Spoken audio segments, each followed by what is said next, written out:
Blah, blah, blah, blah. One of these years, I will configure the emotions for the VTube avatar, and I will also put in the plugin that I keep meaning to for I Can Play 2 and for Cat that integrates the subtitles module directly off of the voice feed.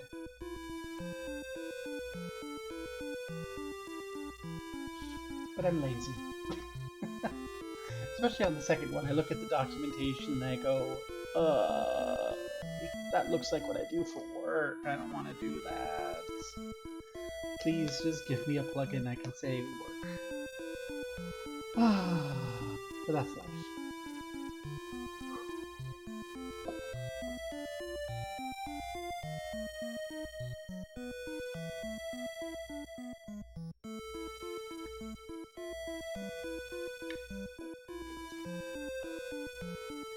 In any case, it's a little early, but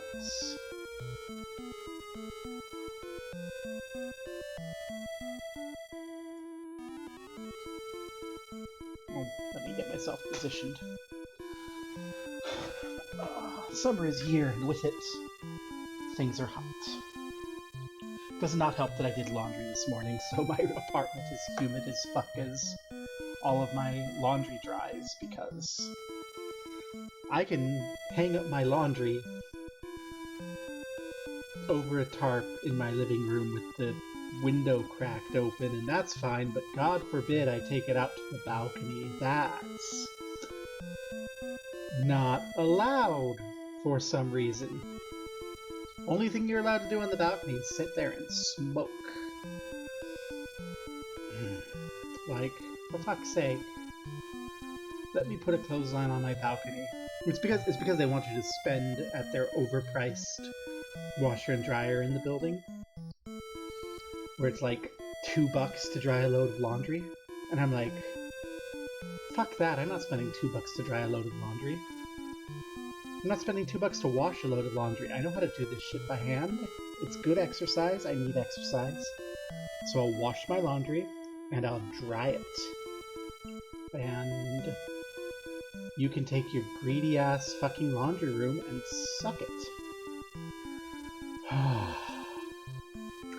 Anywho. Oof. It's time to raid the Warship again. We know where we're going now. We have a plan.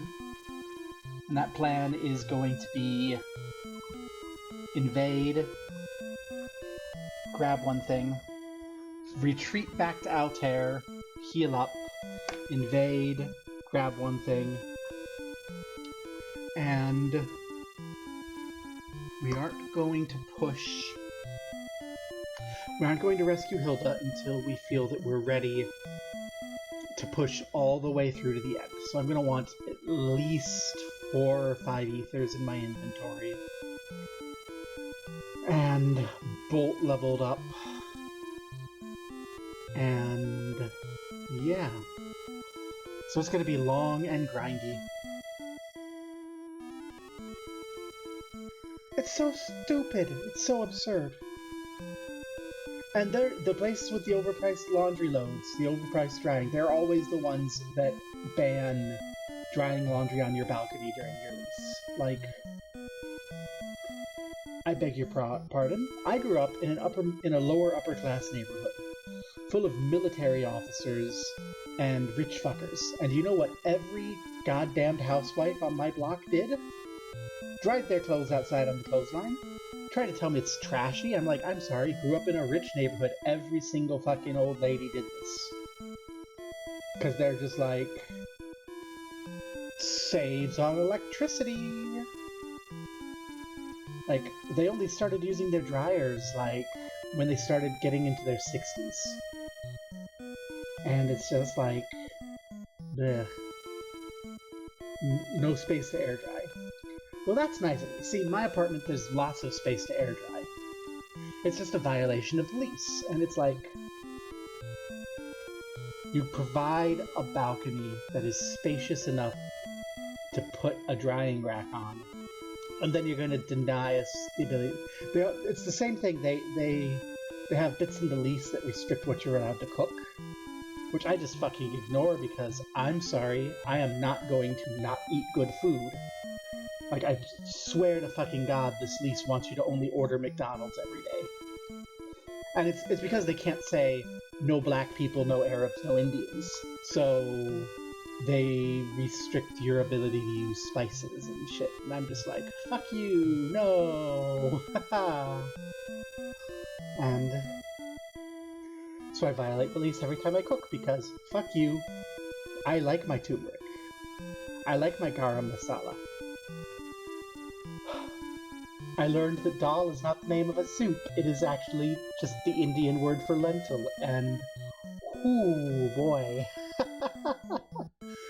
Because, like, out east, there was an Indian restaurant near the house that my kids loved, and we'd order from a lot. And I would always order dal, because I'm just like, this is good, I like this. And then I come out back to my hometown for legal transition stuff, and the Indian restaurants here don't have dal. And I'm just like, okay, I want it. So I bug Sahil, and Sahil's like, finally gets and asks her dad about getting a recipe for dal. To which her dad goes, what kind? And I'm just like, what? There's kinds? It's a very embarrassing, like, hour of my life last night getting educated that dal is just the word for lentil, and that there's a gazillion types and preparations. And then I get a recipe, and I'm looking at the recipe, and the recipe is almost exactly the way I cook lentils myself that I like. There's a couple minor differences, and I think they're going to make it much better. Like, I look at it and I go, ooh, I should have thought of that. That's a really good idea. Yeah. I love it, though, because it was a great reminder that food is very universal. Like, lentils are lentils, and if you have access to turmeric and cumin and onions and such, you're going to learn real quick that you make your lentils really yummy by cooking them in onions and turmeric and cumin. And then you learn, oh, we can add cinnamon, and the guy, Sahil's dad, uses cayenne pepper, and I'm like, you're like, because apparently, like, the pepper he used when he was growing up, you can't get. He's just like, cayenne tastes just as good. And I'm just like, ooh, I actually have everything in my apartment right now to make this recipe, except the cayenne, because I like to put cayenne pepper into my mac and cheese. And I used the last of my cayenne pepper yesterday morning when I was sad and making a bowl of mac and cheese, where I added some turmeric and some cayenne pepper. Which I recommend very much, adding turmeric to mac and cheese. It makes it very yellow, and also very yummy. But then, is there anything you can put turmeric in that doesn't make it better?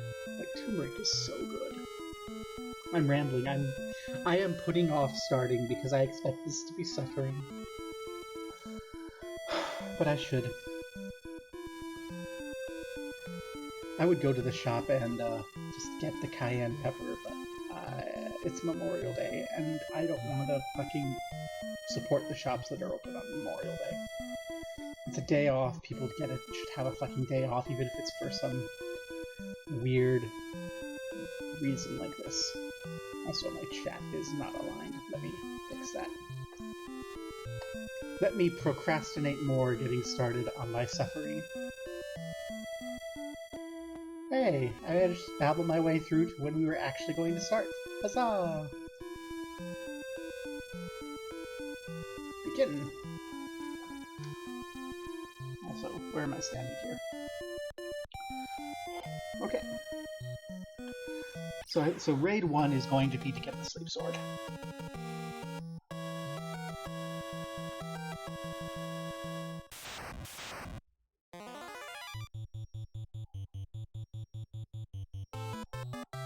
And I think we don't need to spend... Oh, especially on the strike burst. Okay, we should be fine. We should not need to spend MP on this fight. We're rolling very low on damage. Well, that is not happy. Now, we're in danger, but it's okay. Let's just avoid some cool glasses and we'll be fine.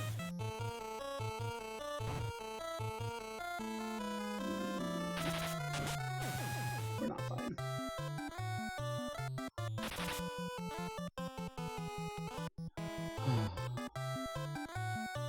Hey, Nicolay! Welcome to the suffering. No, we're embracing the fact that we are 3 teenage terrorists and a fail son, and we're doing our hit and run tactics. You've acquired the sleep sword.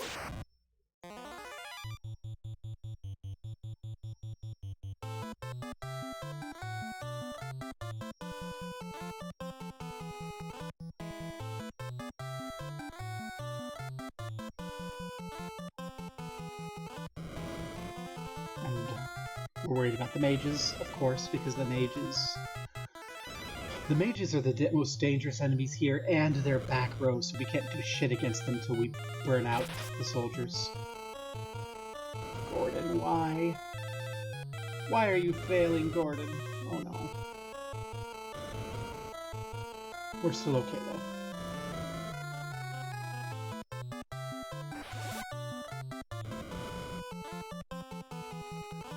So a little bit of fire damage on the mages to get started, but we're not gonna finish them. See, this is a fight I think where Bolt 2 would be very nice, but we don't have it yet. On the walk back to Altair, we should make sure we grind Bolt.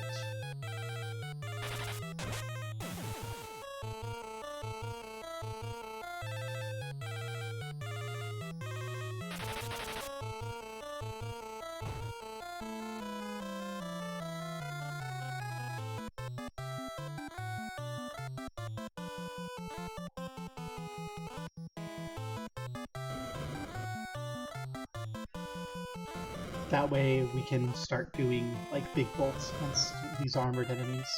We should also be looking into grinding arrows so we have access to that. Also should be looking to getting, like, more defensive spells. I don't think I have enough defensive magic. Lori, no die.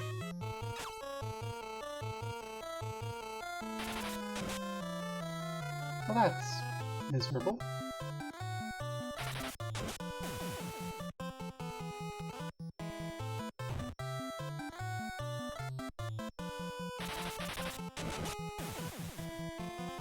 Alright.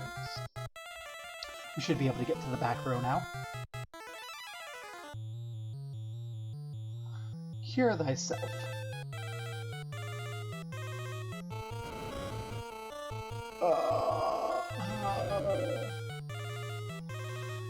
I hate this.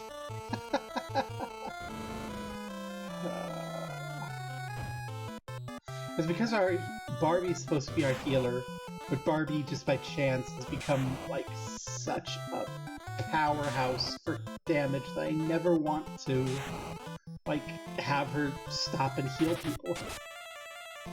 And I really need to have her heal people more. Okay, the mages are finally fucking dying.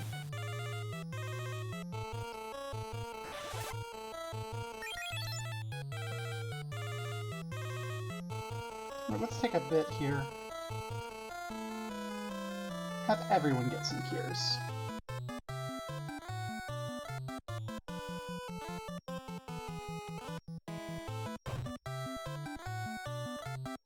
Ouchie ouch. This will give everyone a chance to get an MP up.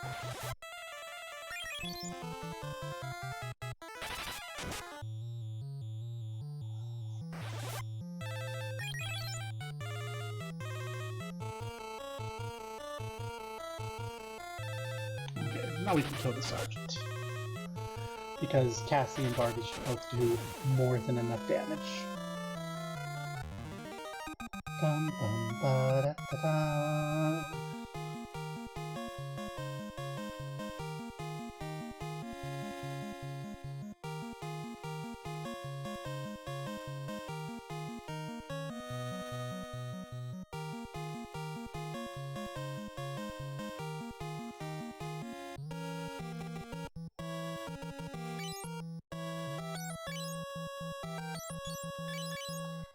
And Cassie gets the sleep sword now.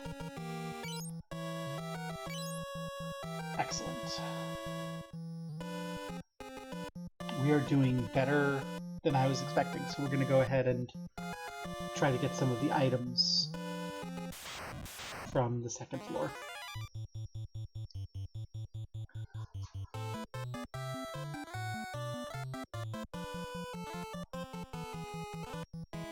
Right, we'll grind Bolt here.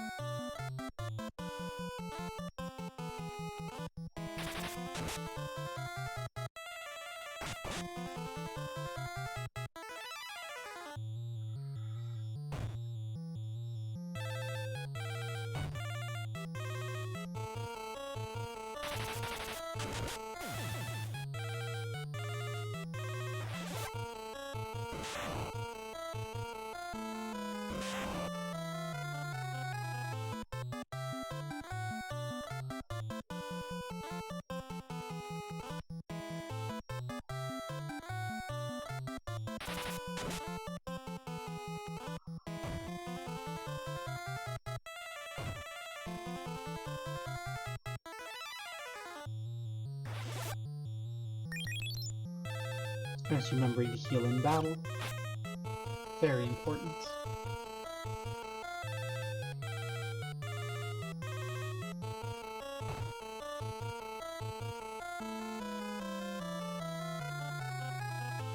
Cool glasses time. Morning, Hawk. Okay, Gordon. I don't care if Gordon has cool shades. Gordon's useless anyway.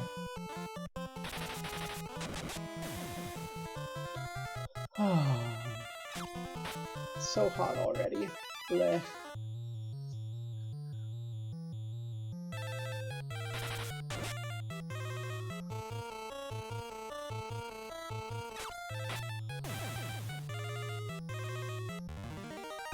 Bum, bum, ba, da, da, da. Okay.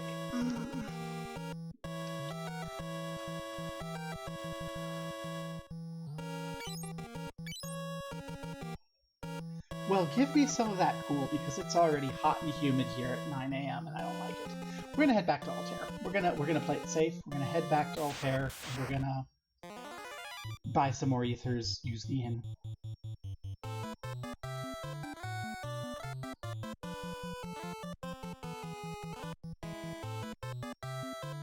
Just be prepared. Excuse me.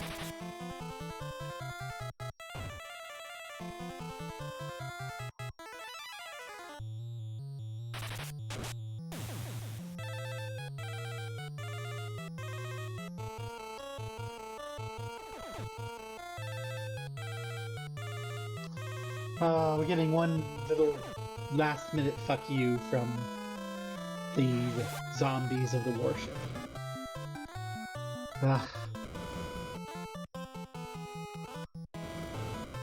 The fire didn't kill the guests. That's... The fire should kill the guests.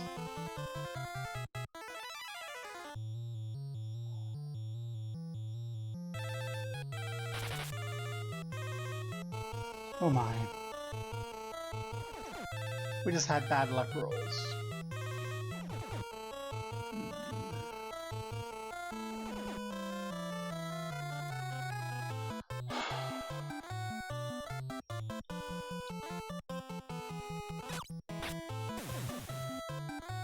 Well, that's okay.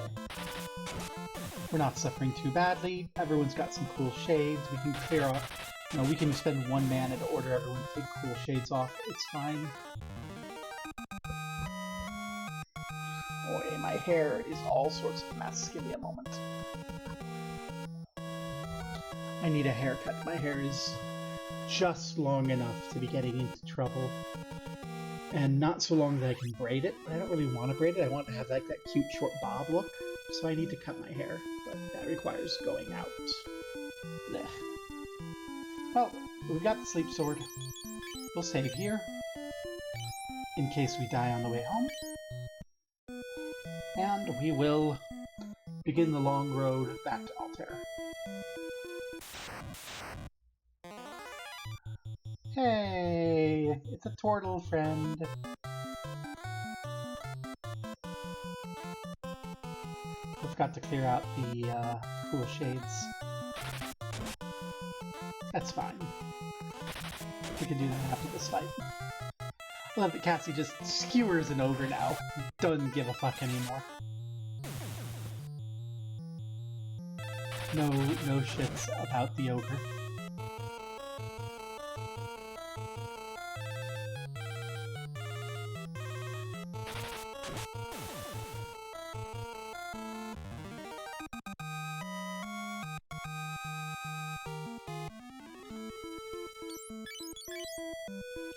Barbie! Get rid of the cool shades, thank you. Excuse me. Bum bum. Bloody rats. Ambushed, oh no. Ah, and they're gonna envenom us. It's fine, we have plenty of mana to heal. Doesn't mean I want to be spending my time healing.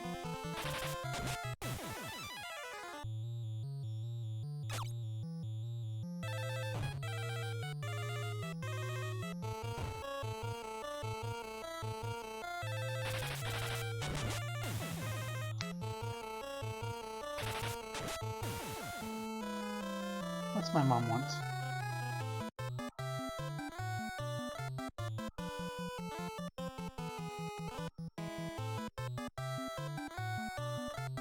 Oh, just wishing me a happy Memorial Day.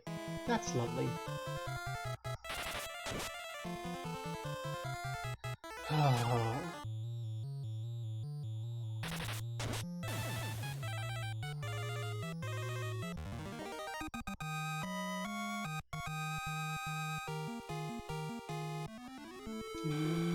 Oh, that's right, envenomed. Thank you, game, for giving me the noise. The game could be very cruel and not give me the annoying noise. Doo-doo-doo. It's very chill music.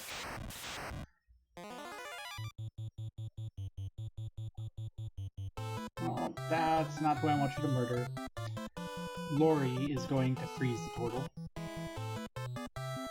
Everyone else is going to dogpile the ogre.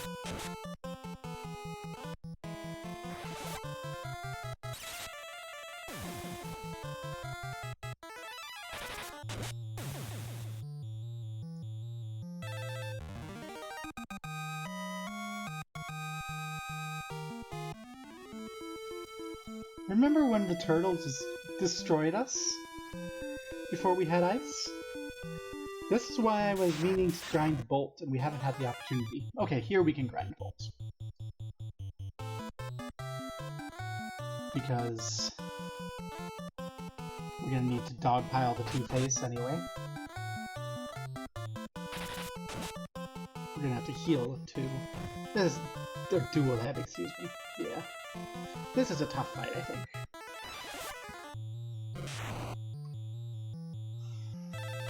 Well, it's in the VODs somewhere.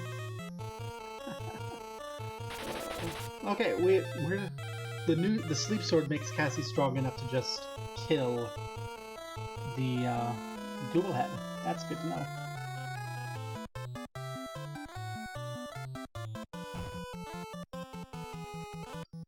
Well, let's just let Big Bird beat up Barbie, I guess. So we grind Bolt.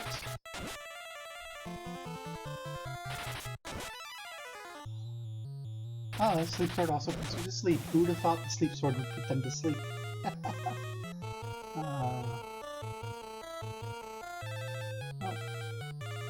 Let's see if we can't finish this. Cure thyself, Barbie.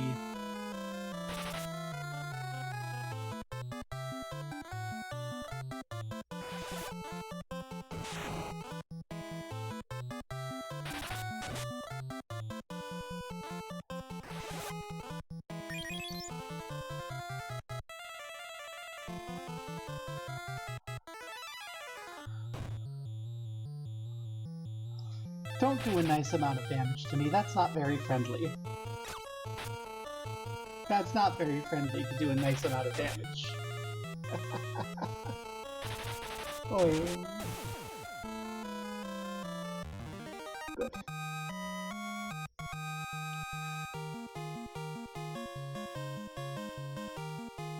Another battle axe. We actually have a lot of stuff we can sell here. I don't think we're selling the ancient sword, though. I think we're going to hold on to that in case we get into a fight where I think we need to curse an enemy. But I don't think we're actually going to want it over sleep. This is scary. Okay. We'll keep grinding bolts. We will, however, initiate a heal. And hope that Cassie can take out that first big bird. Because big birds hit hard, and there are 5 of them here. Cassie might be on heal duty the whole time. Okay, bird 1 is asleep. So bird 1 can be left alone until it wakes up.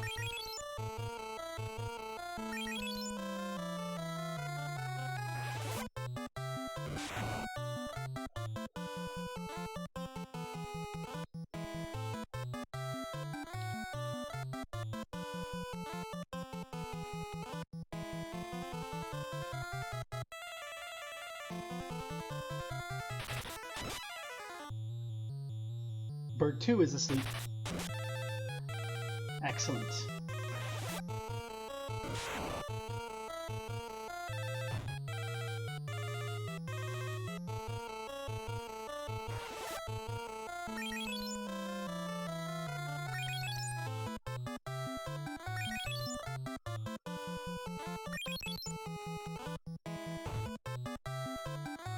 Stop beating up Barbie. Oh my god. Let's hit bird 3. Let's keep grinding out bolts. Barbie, cure yourself. We'll focus fire bird 3. I think one of the birds woke up because I got 2 attacks in. Oh my god, stop it. Stop. Bad birds. Yeah, one of the birds woke up. That's okay. One of the birds that was awake is dead.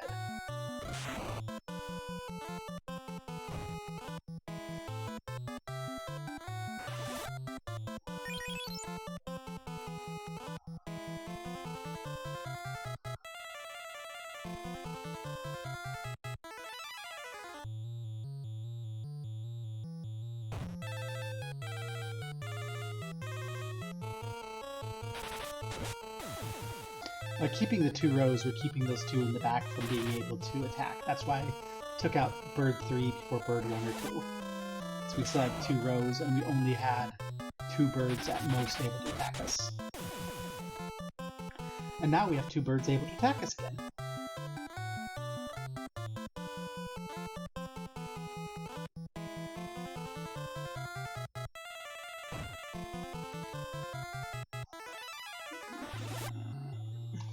Birds. You can see how much they just kick your ass. Oh my god, Barbie's almost dead.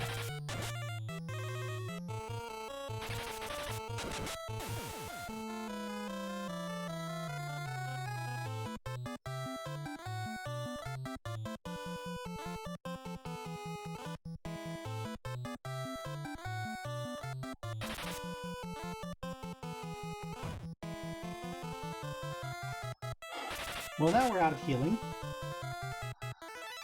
Because the bird went before Barbie, and now Barbie's dead.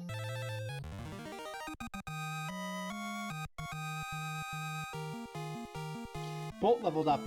Huzzah! Well, let's get back to Altair ASAP.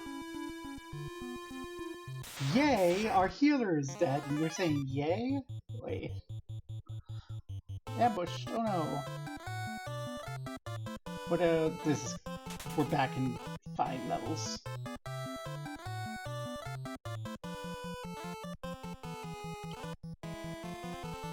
We do have 2 there. Let's start grinding arrow.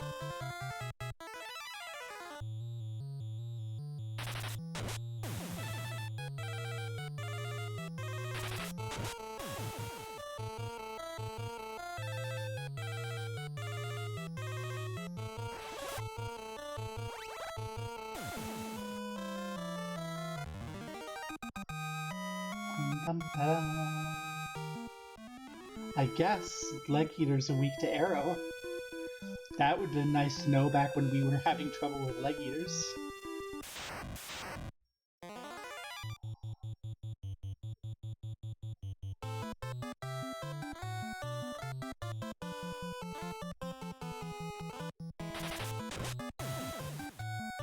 Rip Gabos. Yeah, we have to kill Gabos.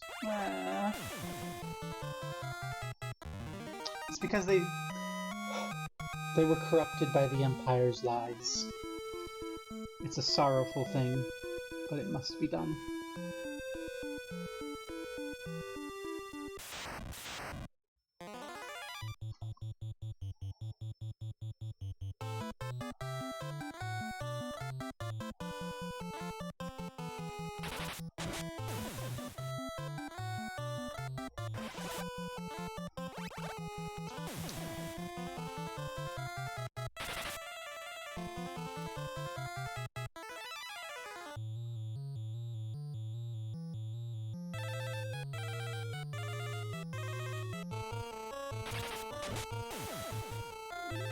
Stretch. Ba-da.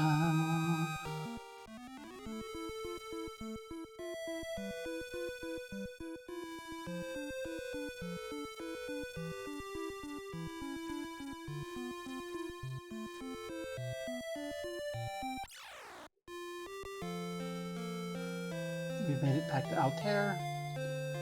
We have to bring Barbie back. And then we have a bunch of items that we should sell.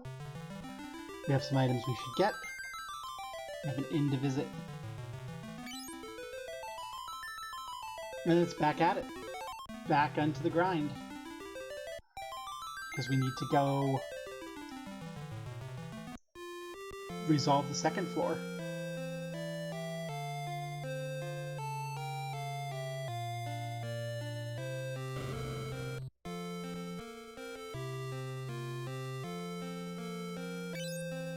Gil, that's how much damage we took.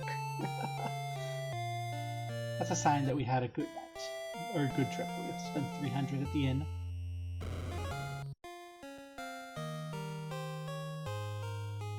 Is there one where... Yep, ethers. So let's sell first. Let's sell the bolt. Garlic. We don't need another battle axe.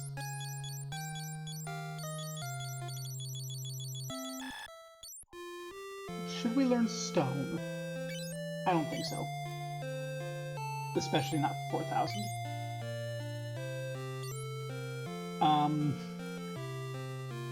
Nothing as valuable as the full heal and MP.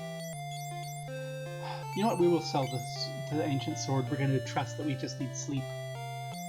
That puts us at 10k. Which is a lot of ethers. That is very much what I want, is a bunch of ethers.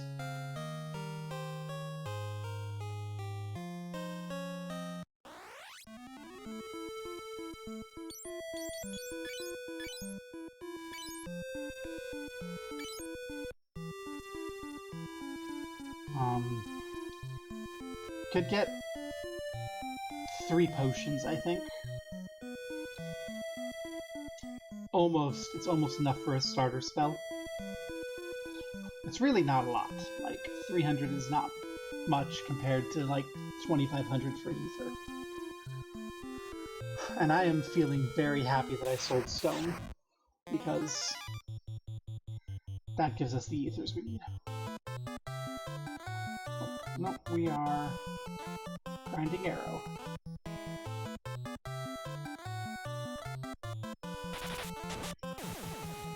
Ooh.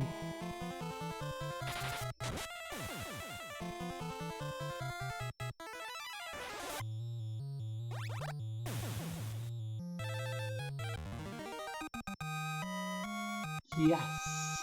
Haha! Okay. Why am I cheering killing a bunch of goblins? They're my people. It's miserable.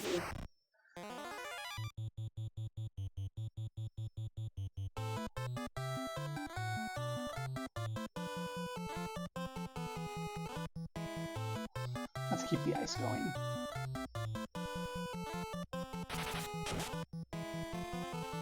Yep.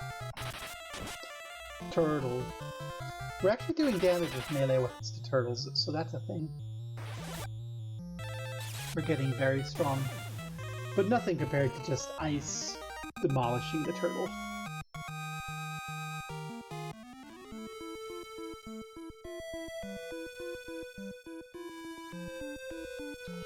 Yeah, the turtle has become a regular overworld baddie.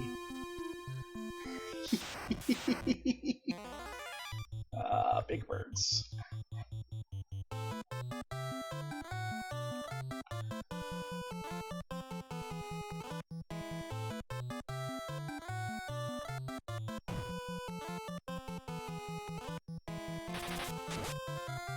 I should have had Gordon back up Barbie there, because Cassie might put it to sleep.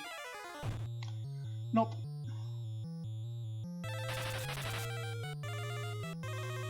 Oh, Barbie's on the back row. That's why she's not doing anything. I need to fix that. I keep forgetting when you die to the back row. Well, I think you have a damage dealing spell. Yeah, you have fire one. And you have ice one.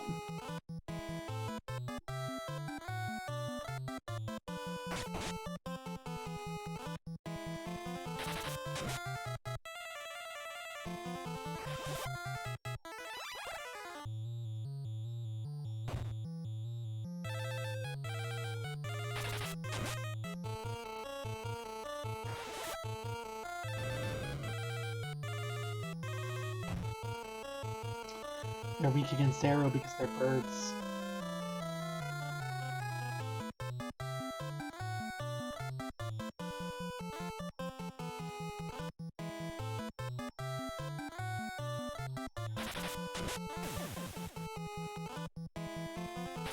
No redirection, because it's an NES era game.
This is such a grind right now because we don't have Barbie to deal more damage.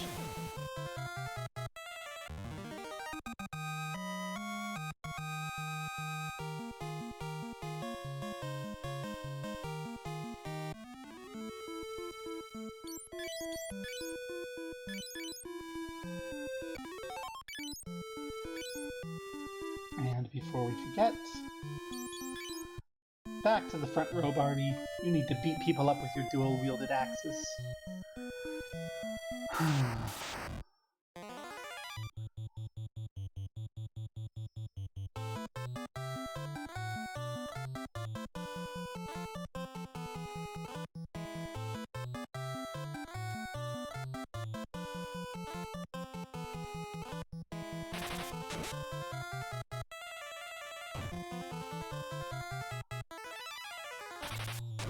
Two turtles.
A little bit sleepy right now.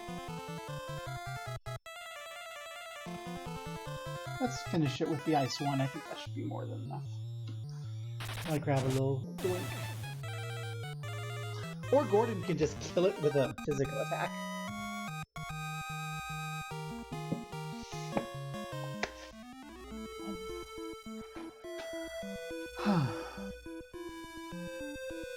I just had some water.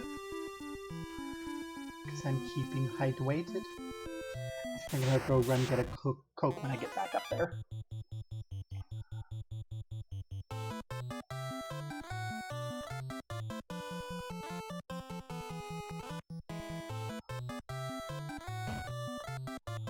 Come on, Cassie, don't let me down.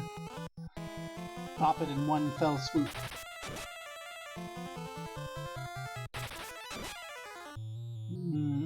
Nice isn't good enough.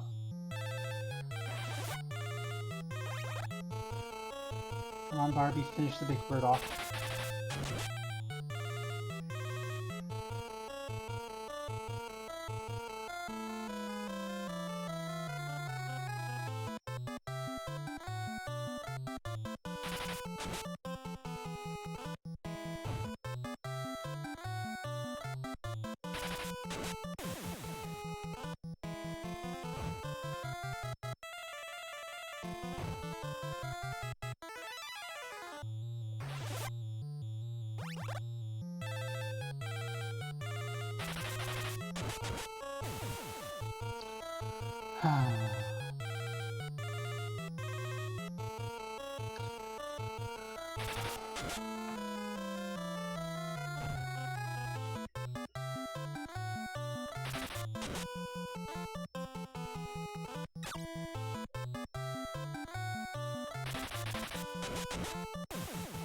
There we go.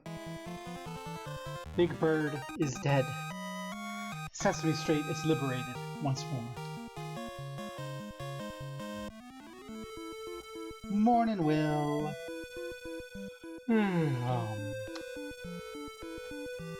Okay, we're almost there. More Big Bird.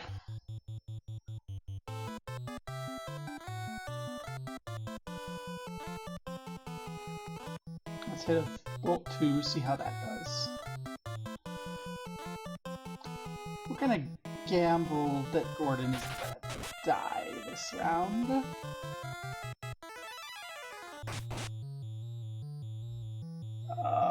Crit on Barbie, ouch.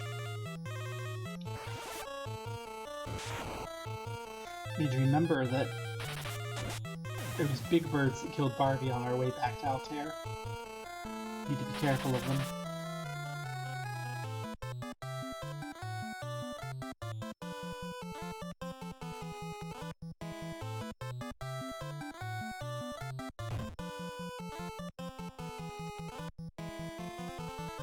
Okay, we're playing a little fast and loose with Gordon here.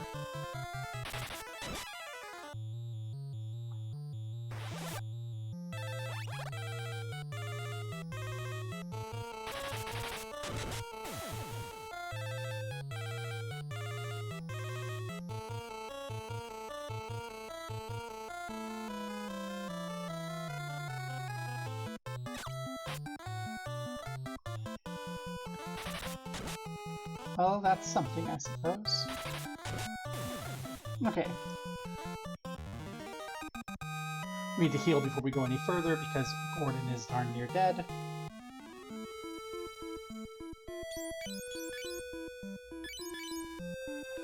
We're already halfway to Cure 4, which I don't actually like because I feel like we don't get as much benefit, especially healing outside of battle from the higher levels.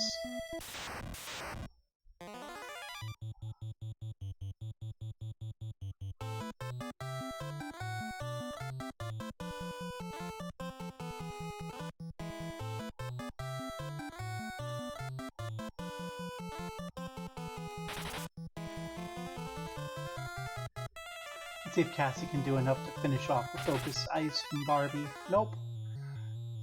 So Lori's going to take out both of these in practice, but Barbie gets a little bit of practice with Ice Magic.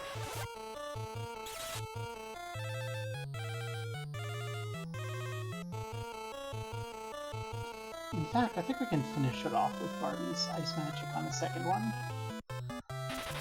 Let's let it. Let's let Barbie get some practice with Ice. Poor Cassie can just be like, stab.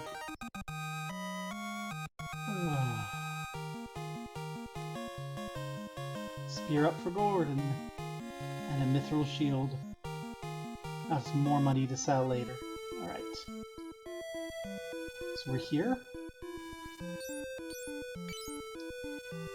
We will take a moment to cure up.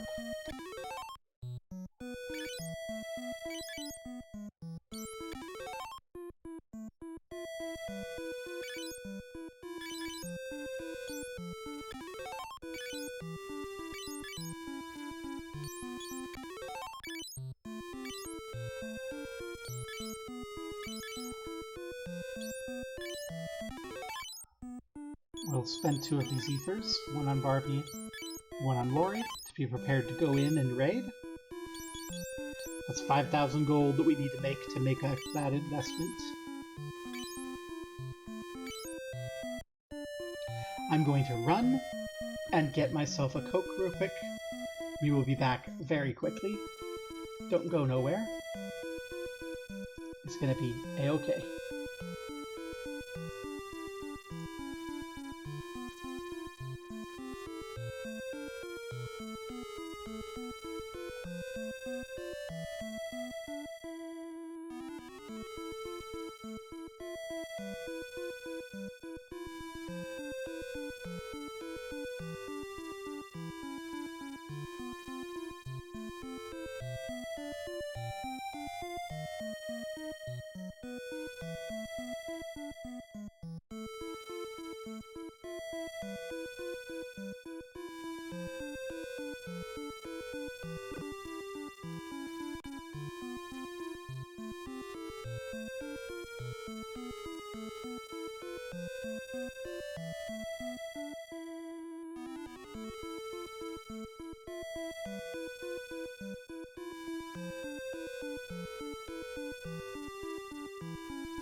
Wow, we're back.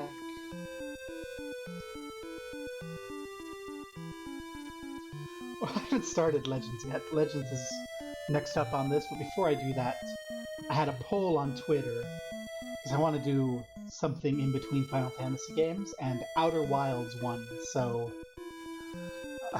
that's very funny because my friend Sahil looked at that, put the first vote for Outer Wilds on when Vampire the Masquerade Bloodlines was winning by a landslide, and just goes, why is Outer Wilds not winning? And then we all go to bed, we get up the next morning, and Outer Wilds wins. Very funny to me. It's like, why isn't Outer Wilds winning? The answer is that the early voting was dominated by the Bloodlines contingent. Although I prefer to believe that what happened is Sahil found a bunch of people that don't view my channel who are her friends and went, vote for Outer Wilds, and they're like, sure, Outer Wilds is awesome. That's what I prefer to believe happened, but I imagine it's just a matter of just the order people voted. But the world is better. It's a conspiracy. Although that's also an example of why I want my letter from the clinic to arrive so I can update my ID and get a new phone number so I can unlock affiliate and get channel points, because then I can steal from Baron the marble race, where I put the potential next break games into the rewards and you just dump your channel points into which one you want to see. And then the people who watch the most get rewarded the most in what they want to see. But, all this would be resolved if Alfie would just recognize the cell phone number I've had since 2012? 10 years now. Bah humbug. I don't remember if I saved first. Let's save now, because I don't want us to have trouble. Okay. We're going down Stairwell 2 and getting all the words. And getting all of the magic items. Or not even magic, just all the shit that's in there. But we are not rescuing the princess. Please don't fuck us over. This is a fight that can fuck us over if we don't get that fire off really quick. Oh, thank you. Resume. I mean, it's not actually a speed run, so we don't care, but, you know, I want to know how much time it takes, right? And everyone's blind. This is why, Lori, you need to get your fire off faster. Oh my gosh. Torches everyone.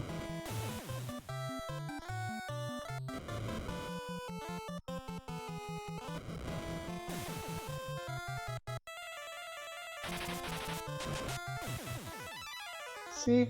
Much better.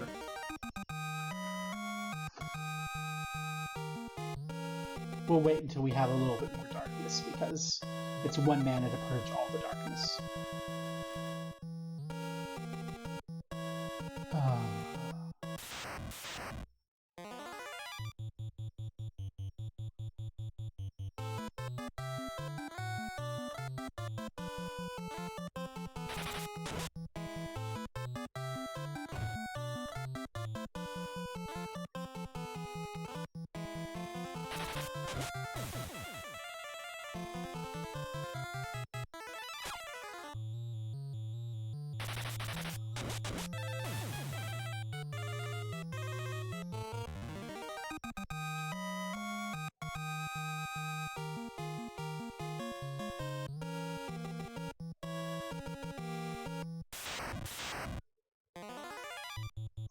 Bolt. This is where we want Bolt.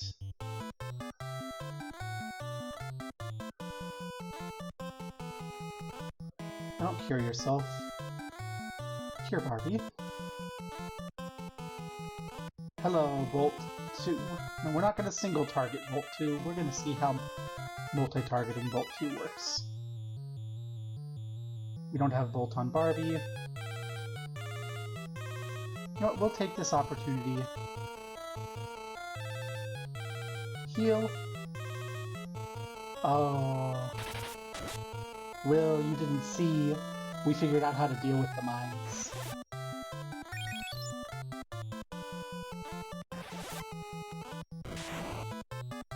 Oh, so single target Bolt 2 would wreck them. Multi-target is not quite enough.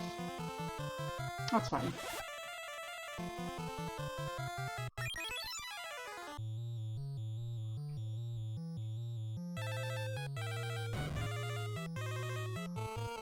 Oh no. This is not really enough damage to... Well, that's a little bit concerning. Let's do that single target bolt that we were talking about. And cure Lori. And we'll follow up with a single target bolt from Gordon. Just in case it's not enough.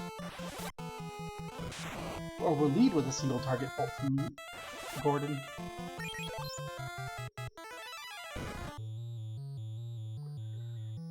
Okay, it's fine.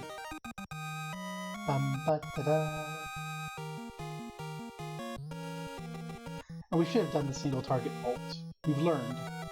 We didn't have Bolt 2 yet, so I wasn't quite sure how effective multi-target bolt would be. But we've learned.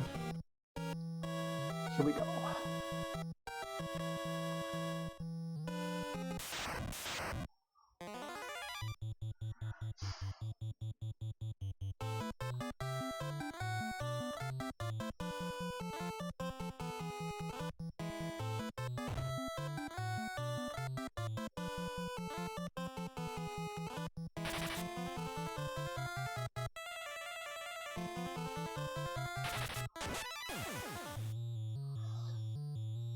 The scary enemies are a little less scary now. But the scary moment will come. This dungeon's a little bit too big to run through in one go. And we're going to have to. We just need to remember not to rescue the princess on this foray. Because if we rescue the princess on this foray, we're in serious trouble.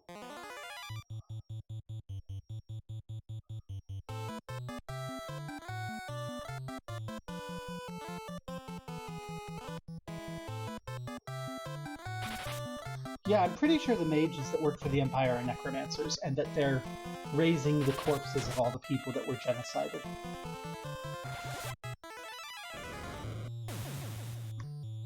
Like those ghasts, they're all pink because they're the gay pirates of Poft. Their bodies stolen and risen up to fight in unholy abominations, fight against us, their old friends.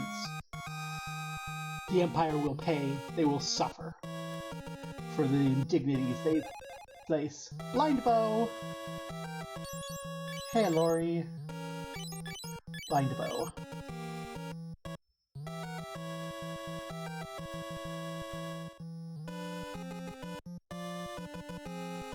There's the princess and Sid. We don't heal them now. We don't rescue them now. We learned not to rescue them until we're ready to push through.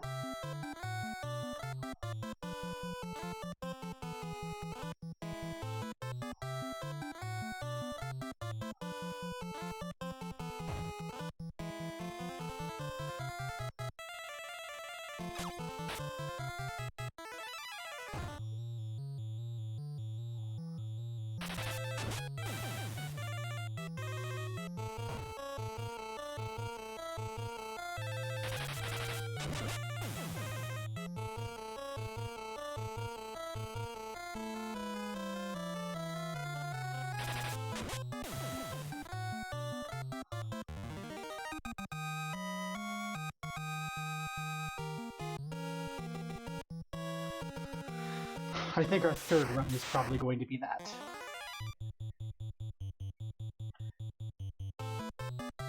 Hey, kitty. Welcome. We are in our second raid this time around into the Warship, gathering what items we can, and preparation for our probable final raid, where we will rescue the princess and blow this ship to Kingdom Come.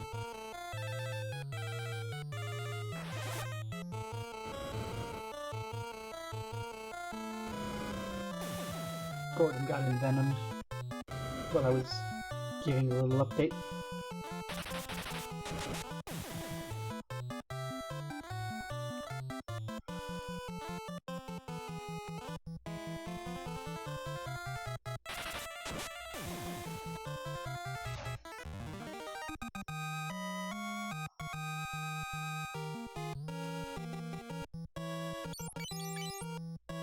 So, we need to heal up. There's no poor about the were-rats. The were-rats are sentient, living creatures that have made their choice to side with the Empire. There is no lenience or anything for those who sided with the Empire. The Empire, as we all know, is responsible for a worldwide genocide, and we are in the tool they used to commit this.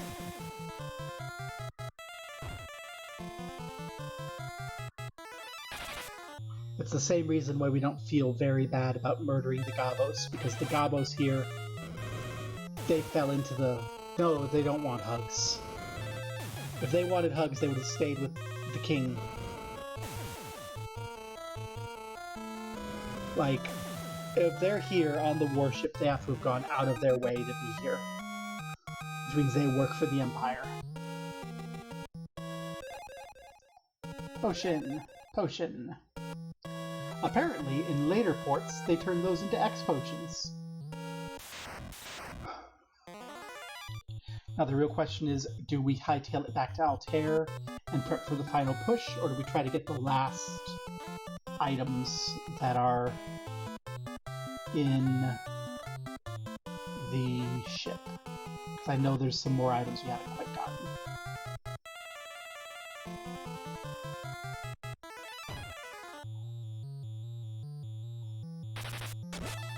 Well, so the next time through, we're going to be rescuing the princess and pushing to the end. So, I think what we'll do is we will, assuming we have the hit points and such when we get up. No, because then it's hard, because we're risking the extra ethers, which means we need more profits. And we're not going to get another stone tome. Like, we got exceptionally lucky to get that stone tome in our previous raid.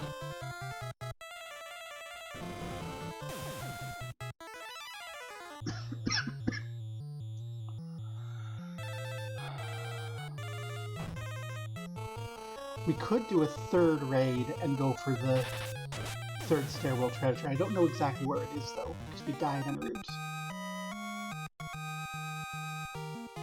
It's hard to say. I think we'll decide whether or not to do a third raid while we're on our way back to Altair.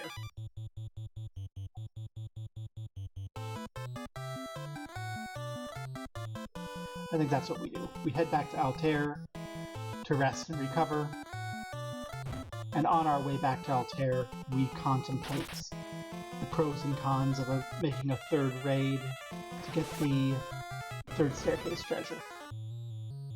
The biggest con is it's more time.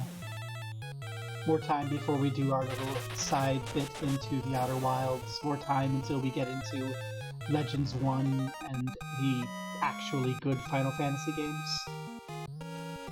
Because I did do a little look up on Legends 1, and it looks like it's exactly Legends 2, and I love Legends 2, so we're gonna have fun with Legends.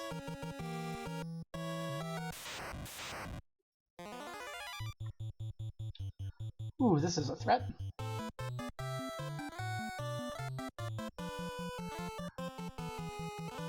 Let's run a quick cure on you. You can single target bolt one of them. Let's single target bolt one of them.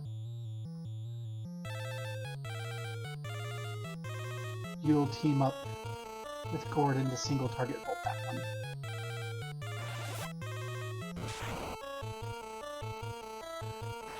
Well, I mean, the optimal Legends party is 4 humans. Equipment is easier to manage than anything else. But I'll probably run 2 humans, a mutant, and a monster, because that is the way you do it.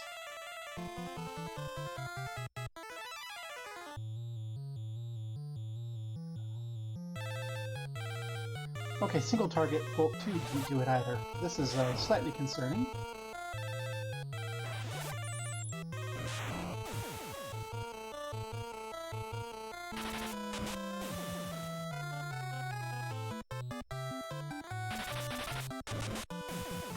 Hey, we took out most of the mines.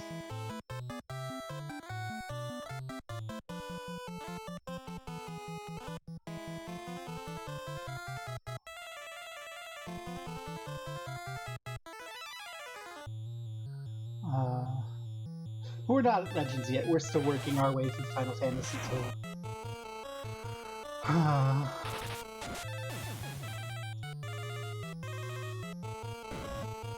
Oh, it blew up in Gordon's face. Didn't quite get through without a mine going off, but almost. Yeah, monsters are fun. But they are, like, I remember even from not even having to look up a guide, I remember from being a kid that monsters are, like, objectively the worst. Okay. Let's head back to Altair. But they are really fun. They're cool. Okay, let's fire. Let's burn this.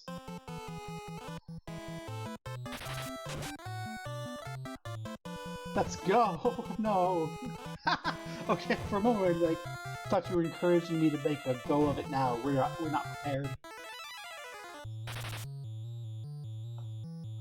But I notice we almost have our 5k here to replace the elixirs we spent. And I think we might get a cottage on our way back if we have enough money, because a cottage will provide us a full heal and MP regain outside the dungeon, and it's the cost of 2 ethers. And 2 ethers got us like 70% of the way there here. So I think we definitely want a cottage for our final raids. We enter the Warship fully prepared.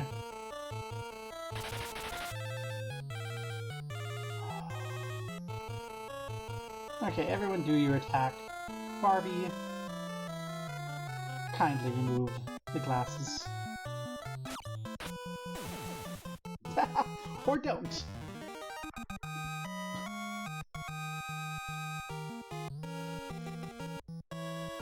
Okay, yeah, we're at the 5K, so we should easily get at least another ether on our trip home. So we should be fine to buy an ether and a cottage and come back here for our final run to rescue Princess Hilda and Sid, and then immediately push towards the end. We'll save beforehand, of course, in case we're being overly confident. Because I am slightly concerned we are going to be overly confident. This is going to be a schlep. We're going to be schlepping our way from the princess to the end of the dungeon.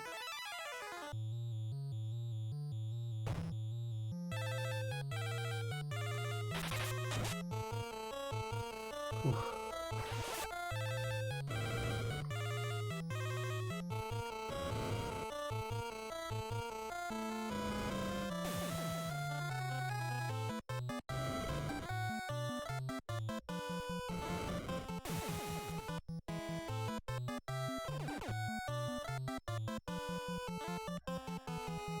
Cool shades time again. Hoy.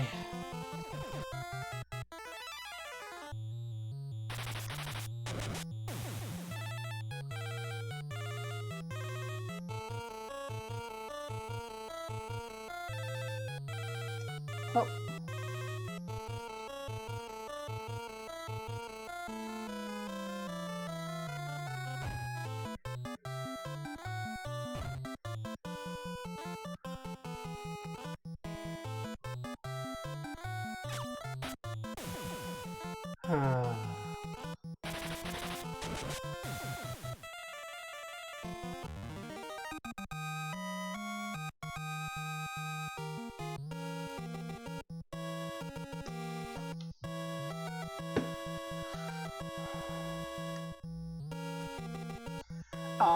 It has a spell that lets you leave the dungeon, but we can't use it on this dungeon because there's a field in place.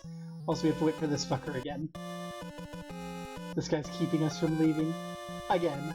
Thank you. Goodbye. And that's actually why we can't rescue the princess yet, because when we rescue the princess, the Dark Knight, who may or may not be Primo, we don't know yet, we still haven't seen Primo, shows up and blocks our exit. Mages, well, you're a high priority. Yeah. So once we rescue the princess and Sid, we need to beeline for the engine room, because there will be no escape. And we have to be aware that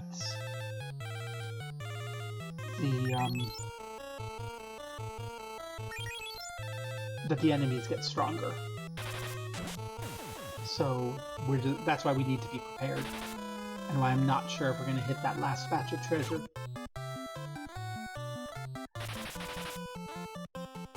I don't think there's any items that we need in that last batch of treasure, so we should be fine.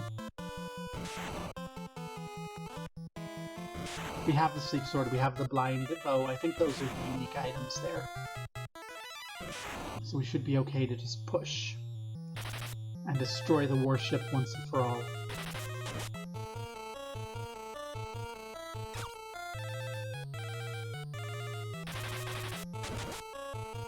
And then we'll be about halfway through the game, at the same time that we were when we beat FF1. Oh, nah. I was not expecting this game to kick my ass this much. Arrow Tome! That's only like 400, but still. I'm not gonna say no to some extra money.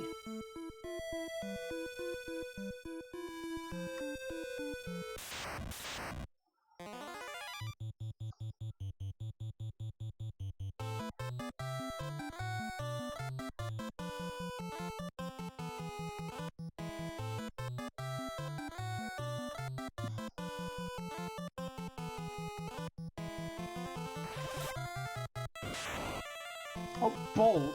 Ice is what I needed to do. I'm so dumb.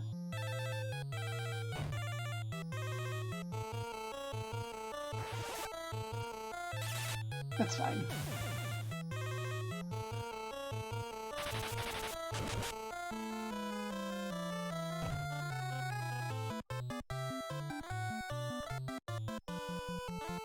We're long past the days where the turtles were death sentences.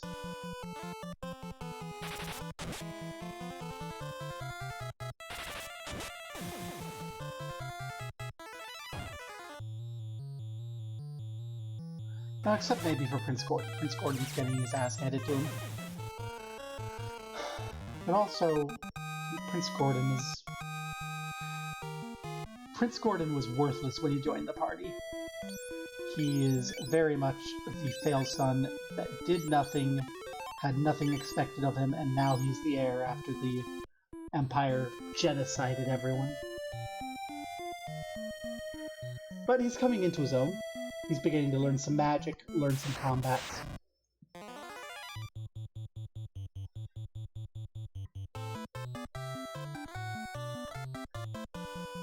One day soon.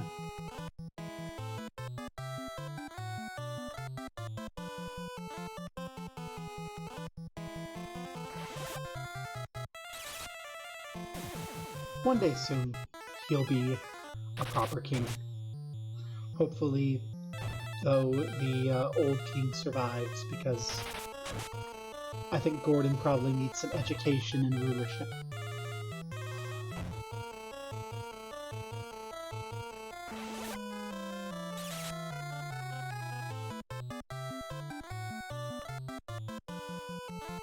Yeah, one day. In the meantime,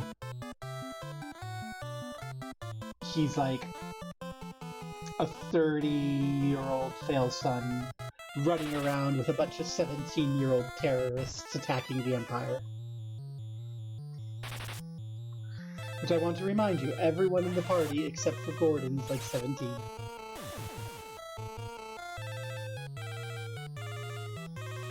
Actually, I don't know how old Gordon is. I don't know, find out. FF2, Gordon.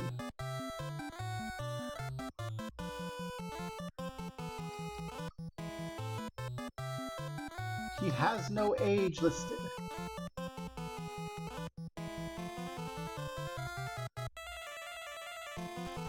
Gordon age, how old are you?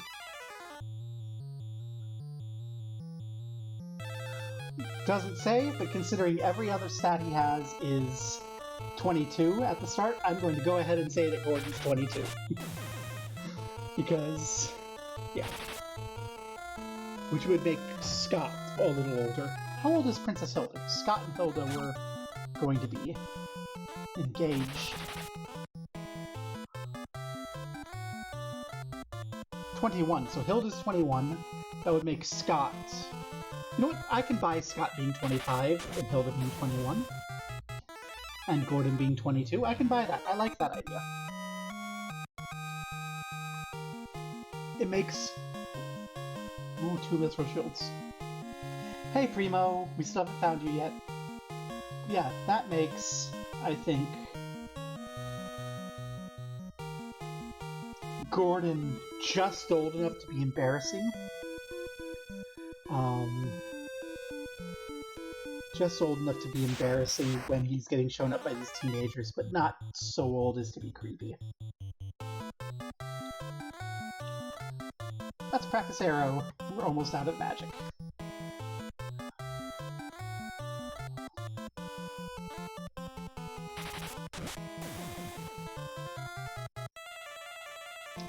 Well, that's nice.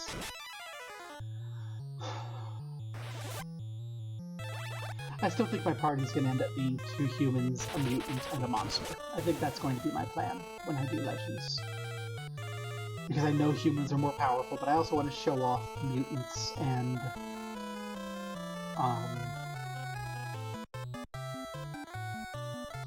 monsters. Why did I forget the word monster for a moment?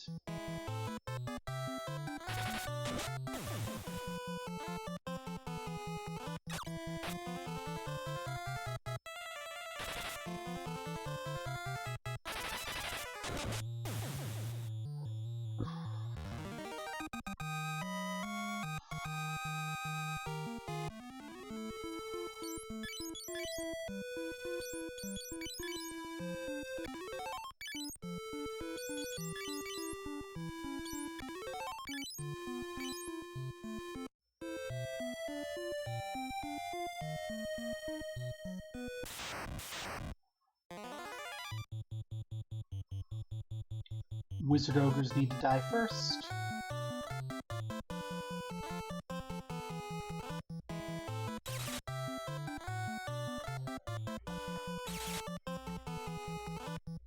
For exactly that purpose.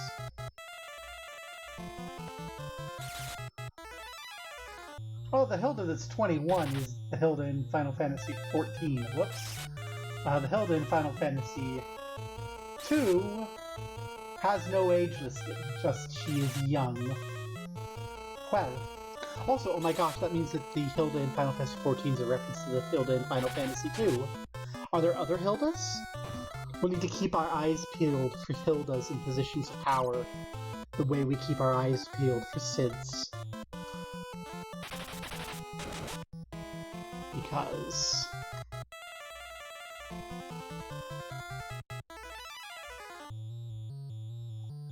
we now know that there are 2 Hildas in positions of power. Oi, fucking wizard ogres! I hate them! I hate anything. I hate things that do AoE attacks because you have to sit there and wait. Ugh. And now I'm gonna have to heal out, spend time with Barbie healing everyone, otherwise we're gonna all die. Especially if we don't kill these fucking wizard ogres. There's a very real risk that the ogres are just gonna kill Cassie. Okay, good. That's 1 wizard ogre down. And there's another down. Okay. So we only really need to heal Cassie. Lori's fine.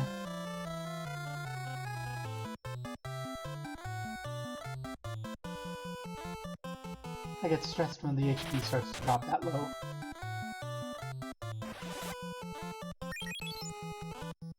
We're fine. Whew. I guess I'm used to later games where a situation like this would mean I made a very serious strategic misstep. But I feel like this is supposed to be a situation you're in fairly frequently in this game.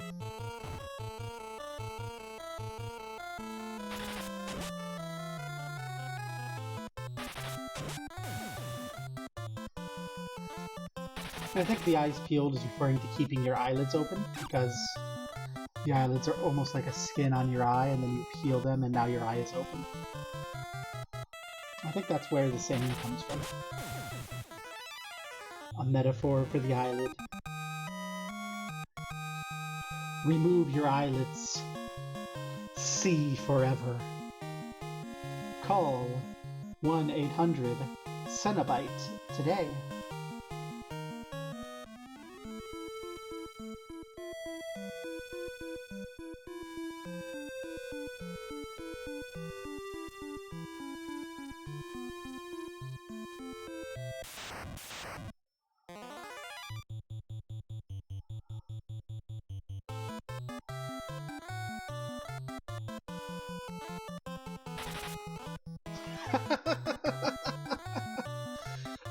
But don't you know the eyeball is an erogenous zone?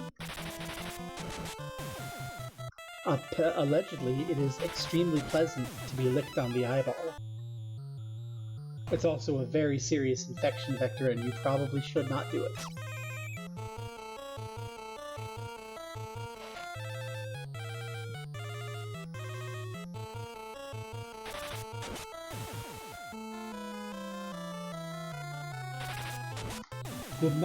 The were-rat slept forever.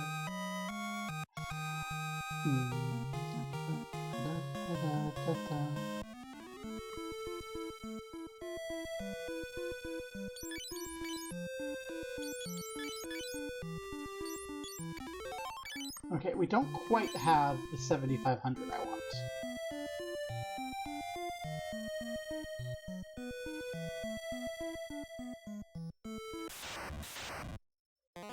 And we're back into the regular enemies, so we're not going to get it.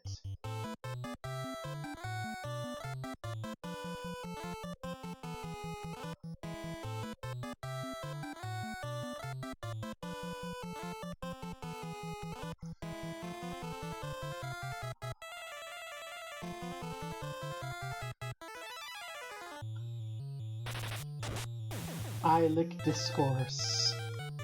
Of course there would be discourse about it. Here's my discourse on Eilic. If you're into it, have fun. Be aware it's a major infection vector, and always remember to do your kink risk aware.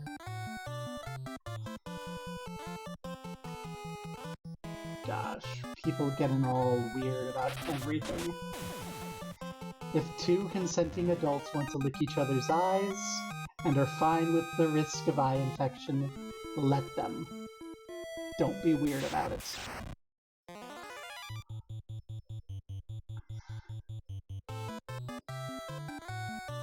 And now that it's possible for someone to clip me saying, if two consenting adults want to lick each other's eyeballs, let me prepare to be cancelled somehow.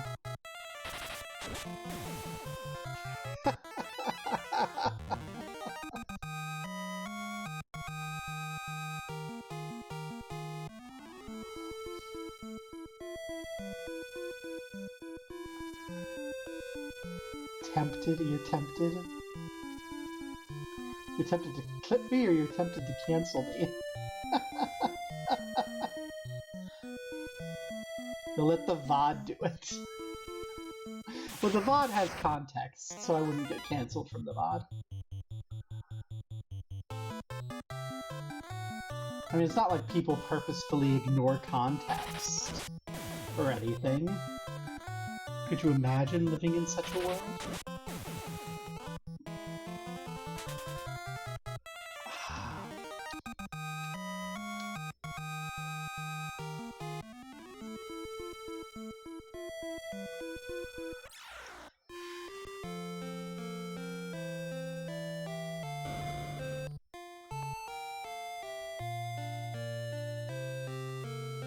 $354 gil this time.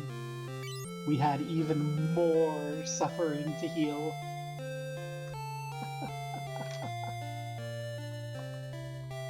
Okay. We need to make 1,000 gil from our sales. If we don't, then I think we actually have to go grind a bit.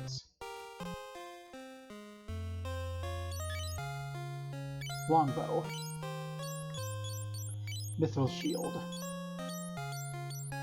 Arrow. Oh, arrow did it on its own. It's based on how injured you are. Sleep gave us 4,000. Okay, we are swimming in dosh. Okay. This is what I want to see. So yeah, my guess is at the end just is like, strip naked, let me see how injured you are. And we're like, okay. So, cottage for the weigh-in. And ethers.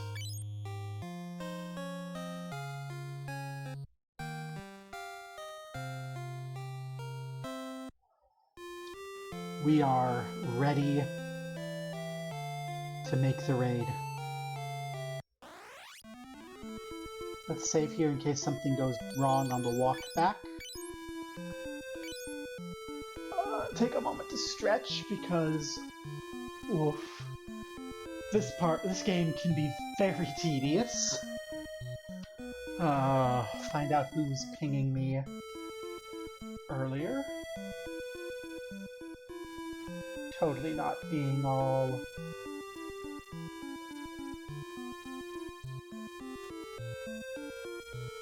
Huh?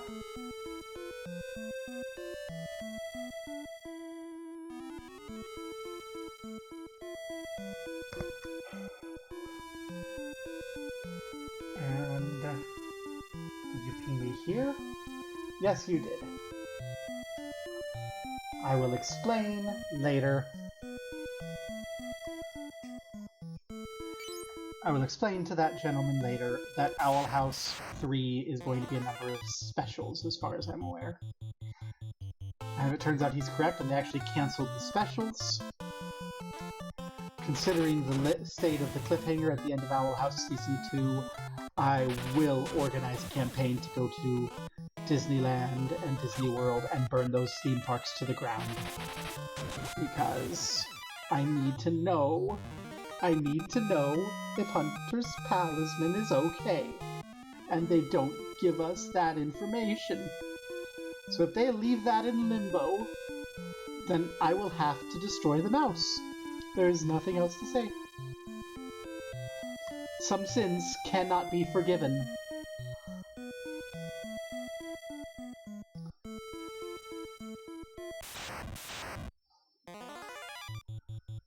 But it's not worth taking the time now to,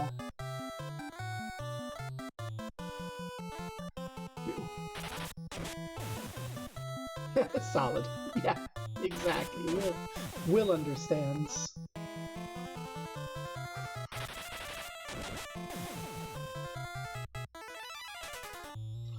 I mean, Disney's already committing a grave sin being cautious about the Owl House to begin with. Their whole, we're not sure if it's appropriate for our brand. Why? Because one of the girls is a lesbian, and another is bi. Are queer people innately inappropriate? I mean, you don't have to answer that. I know that the answer is allegedly yes, because they didn't protest Don't Say Gay, and they've used this as villains since the Walt Disney era. Apparently, when Walt Disney, the original Walt Disney died, he was actually in talks with the CIA to produce illustrated propaganda pieces, like some, you know how Disney does like the pro-war propaganda and such during the Walt Disney era? Apparently they were in talks with the CIA to prepare a set of propaganda videos about the dangerous homosexuals. And then Walt Disney just died and his successors didn't give a shit. They were like, we don't like the gays either, but it's not worth taking this time.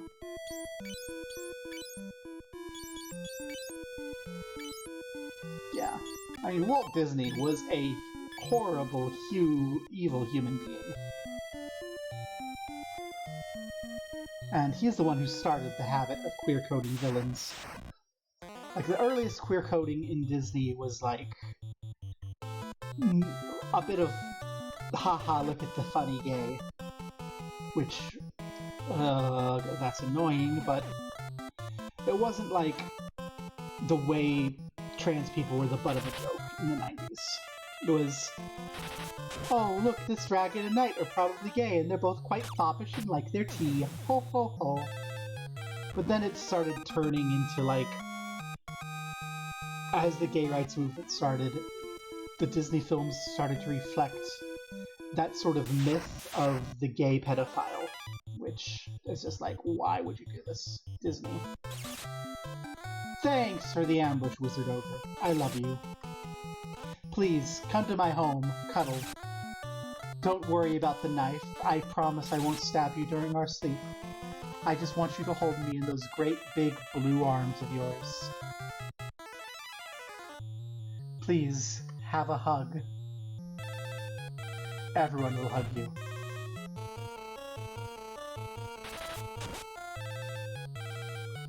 Isn't it a lovely hug? No, he's just trying to be friendly. It's a hot day, so he's casting ice to cool us down. Isn't that sweet?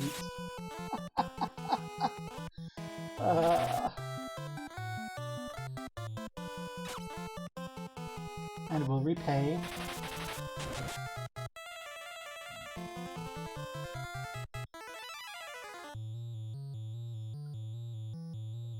With murder.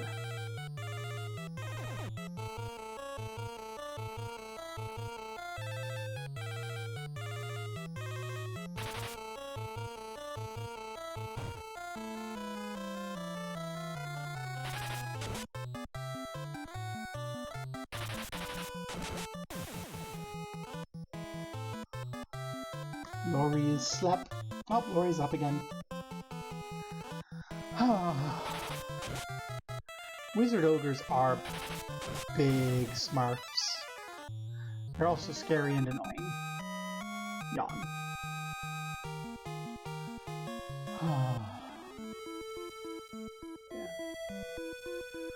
Although I have a fun, embarrassing Disney story now. Recent one. Fucking wizard ogres!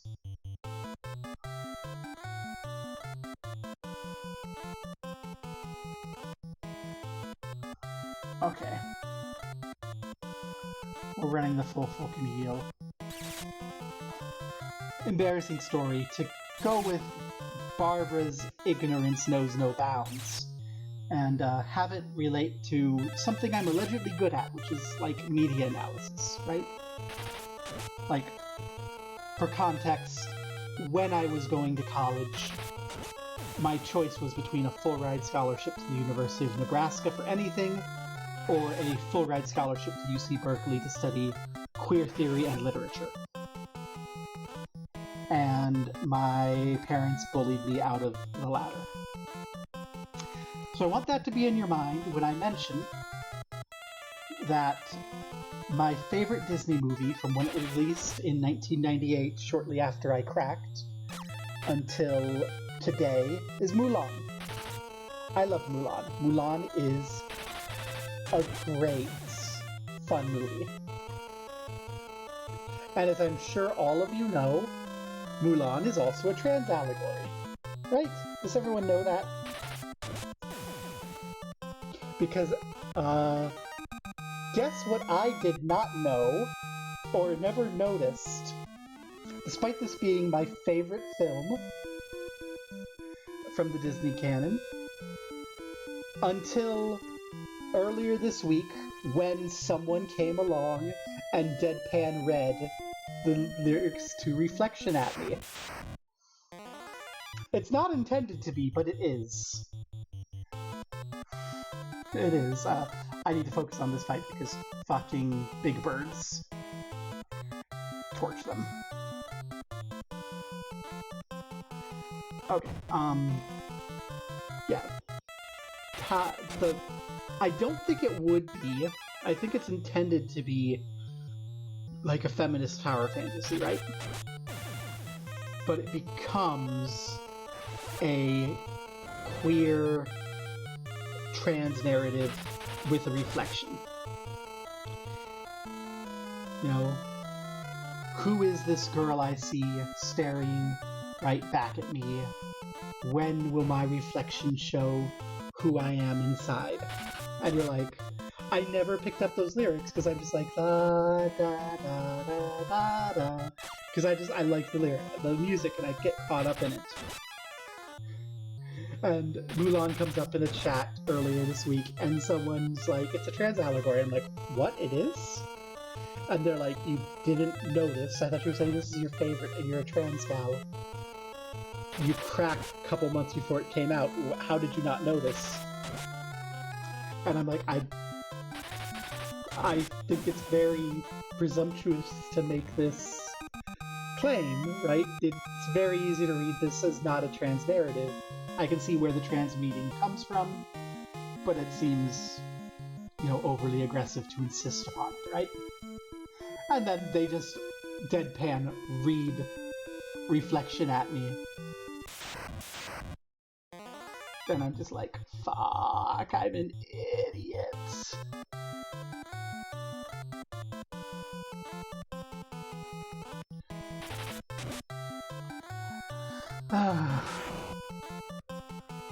So the moral of the story is, we should all rewatch Mulan and appreciate that.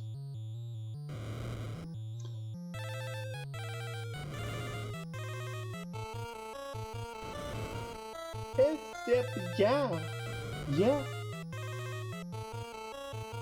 I remember when I was married to Lee, and she would always be annoyed when I would watch Mulan. And Rex and I would watch Mulan a lot. We loved Mulan. And Lee would always go, this is not an accurate telling of the myth. because I forget the name of the myth that Mulan's based on, but it's based on her favorite myth, and you know, Li is Chinese, and so she has this story that she grew up listening to, and this myth that she adores. Oh, Laurie's HP is nice. Yeah, so Li, not Laurie, Li. Always annoyed that Rex and I are watching Mulan, because from her perspective, it butchered her one of her favorite Chinese myths. And it is not lost on me now that Li and Han both thought Mulan was a little dull. And Rex and I, the trans members of our nuclear family, were the ones who were going, we can't get enough of this shit, yeah!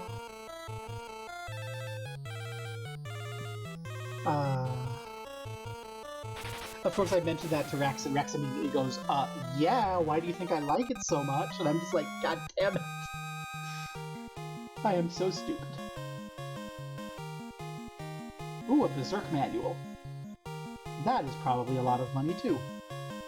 And some garlic. I still have no idea what garlic is for.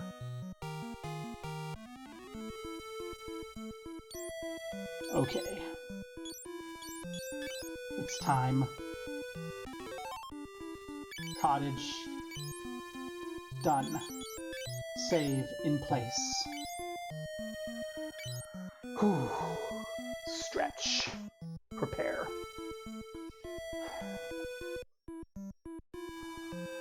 Are we ready? Are we ready to dive in and destroy this?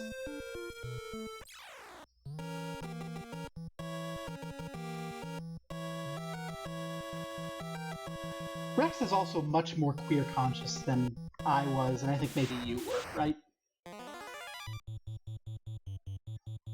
Oh, I forgot to. I forgot to remove blind.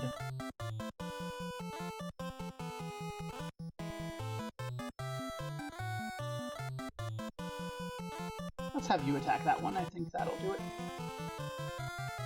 You bolt there.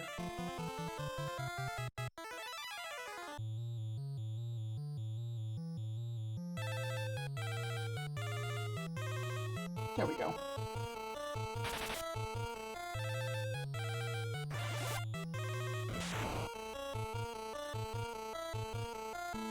$100 damage on Bolt 1.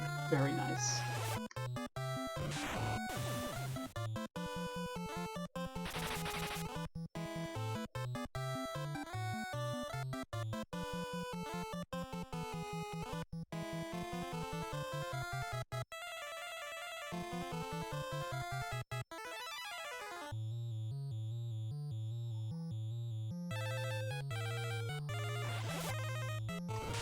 Yeah.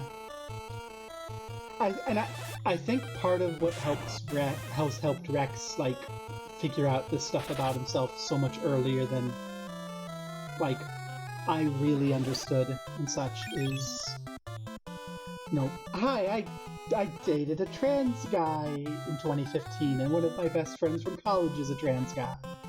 So, where I was bumbling around in a void of the only thing that I could relate to were jokes on the TV screen that I didn't want to, and a fucking serial killer in a movie.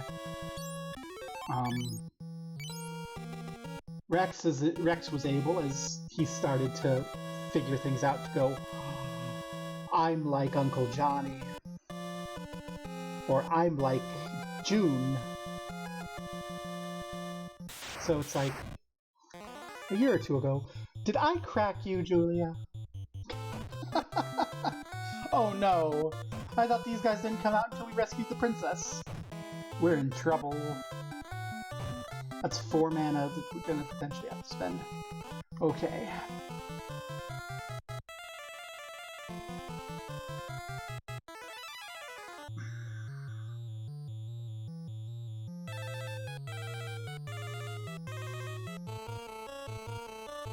This is one of the scary fights.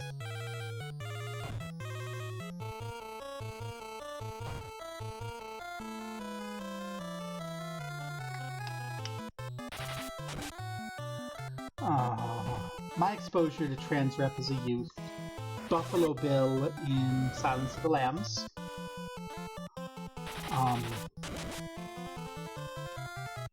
Einhorn's a man in frickin'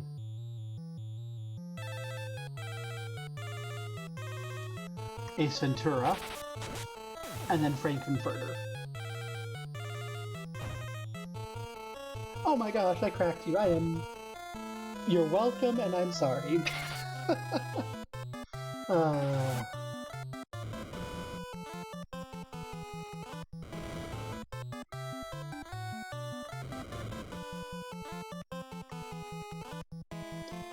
I mean, I know a lot of people who cracked when someone else came out. Like, gosh, right around when I moved east, my old friend Shannon came out as Shannon, and that just triggered a whole chain reaction through my old uni friend group, and half of the quote-unquote dudes I hung out with in college are chicks now. And so, like, it's not unheard of, but I'm just like, I get to feel special because I cracked thanks to... Oh, Barbie's almost dead. Thanks to a fucking blouse. Going, I want this blouse.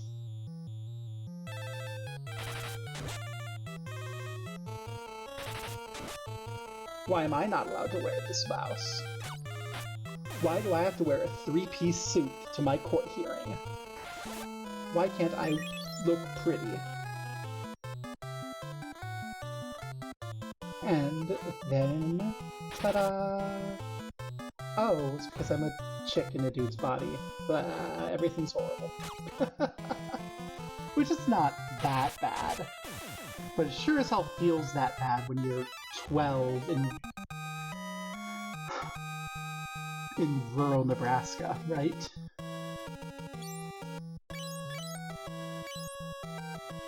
I forgot that Cassie has Berserk. That might be something we want to remember when we get to any bosses.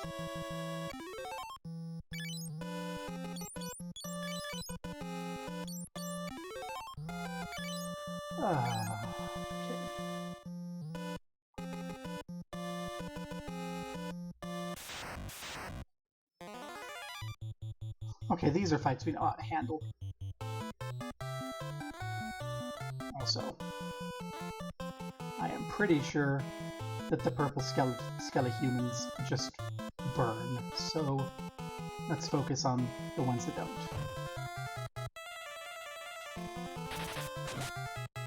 And they're paralyzed again. Blech.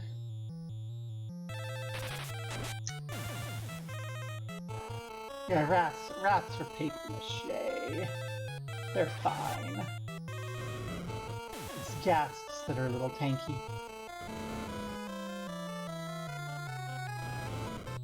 $90 isn't enough to kill a ghast. Ooh. Well, that's unfortunate.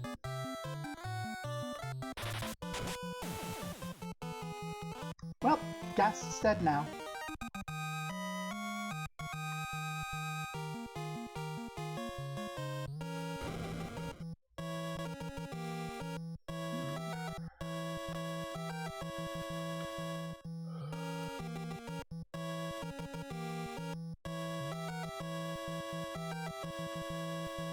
Oh, I forgot to pick up a treasure chest. Whoops. Ah, it's Pikachu's. Oh, I hate these because every one of their attacks paralyzes you. It turns into a nightmare. Fortunately, they like to beat up Barbie. I don't have Earthquake. What I have is Fire.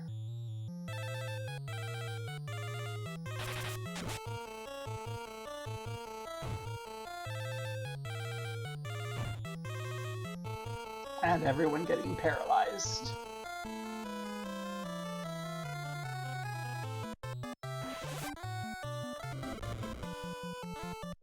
Okay, Fire 4 does not do what I need it to do. So we're not going to use that one again. 4 mana for 20 damage is not worth it.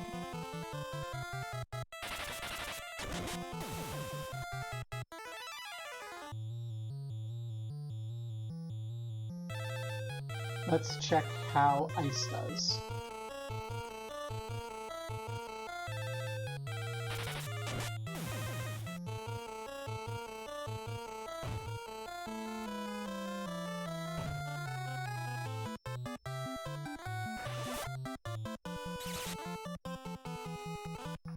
Not a lot.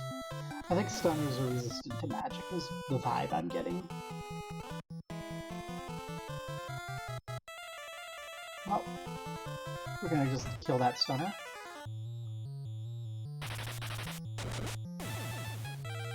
There we go.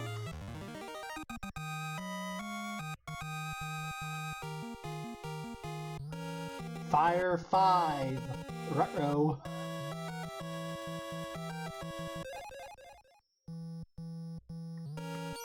That's actually something that we're kind of happy about, because that's going to be a better armband for Lori.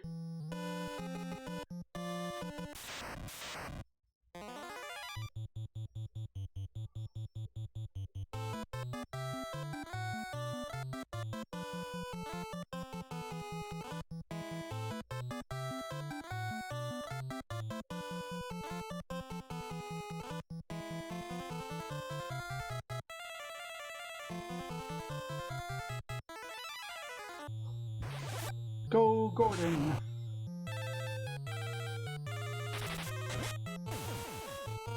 Pop the balloon, Cassie, and... Come on, Lori. And that mine. We managed to kill a mine! Yay! Not really a big deal, but, you know... Crack open the bars. Oh, Cassie! Flee! Sid, I'll escape with the Princess Cassie. Toss the sun flame into the engine. So we shall. And now the Dark Knight blocks our retreat. We have no hope but to push.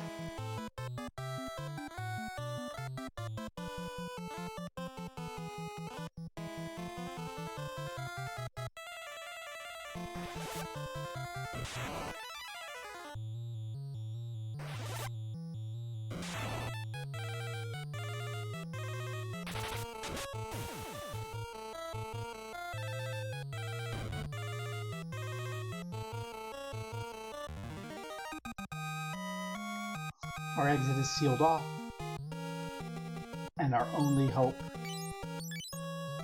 is destruction.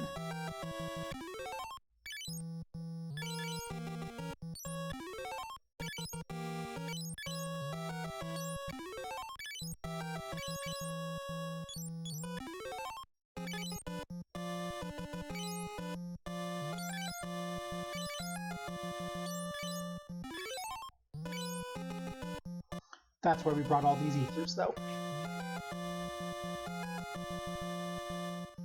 Let's go, go, go!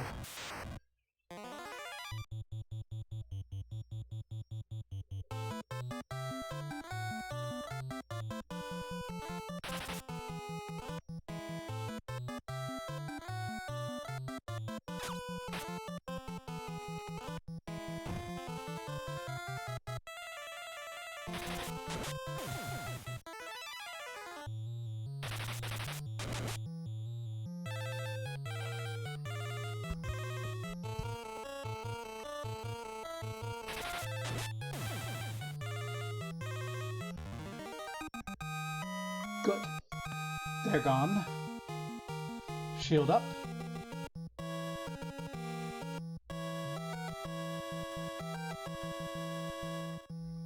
Let's push.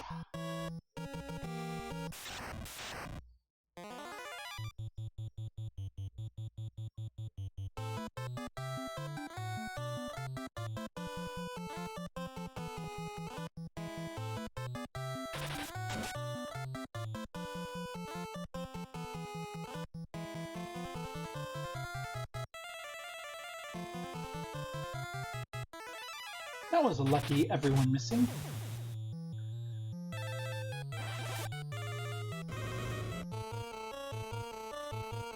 $98 is not enough to kill a ghast. Oh my. How much HP does a ghast have? Ugh.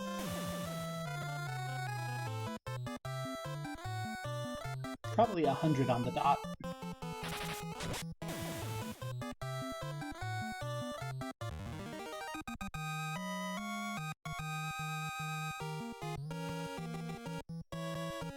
Here we go.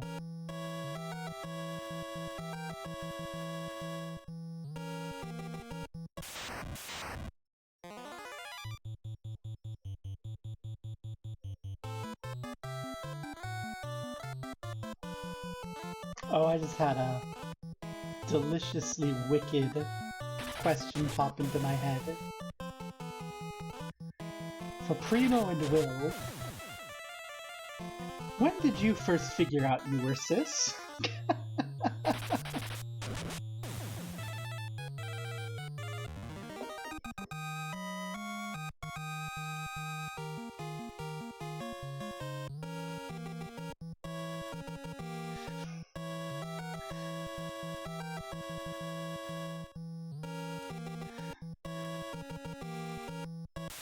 Oh my.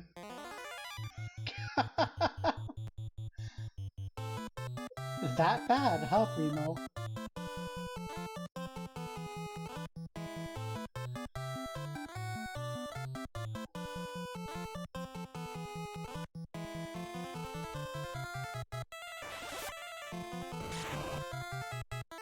I'm sorry, that's a little mean. Just because a moment ago we were talking about cracking, and that's, you know, that's a question that comes up so often is, how did you figure it out? That just, it pops into my head. We should turn that question on its head sometimes. Oh, dearly beloved people to whom I assume you are cis. How no?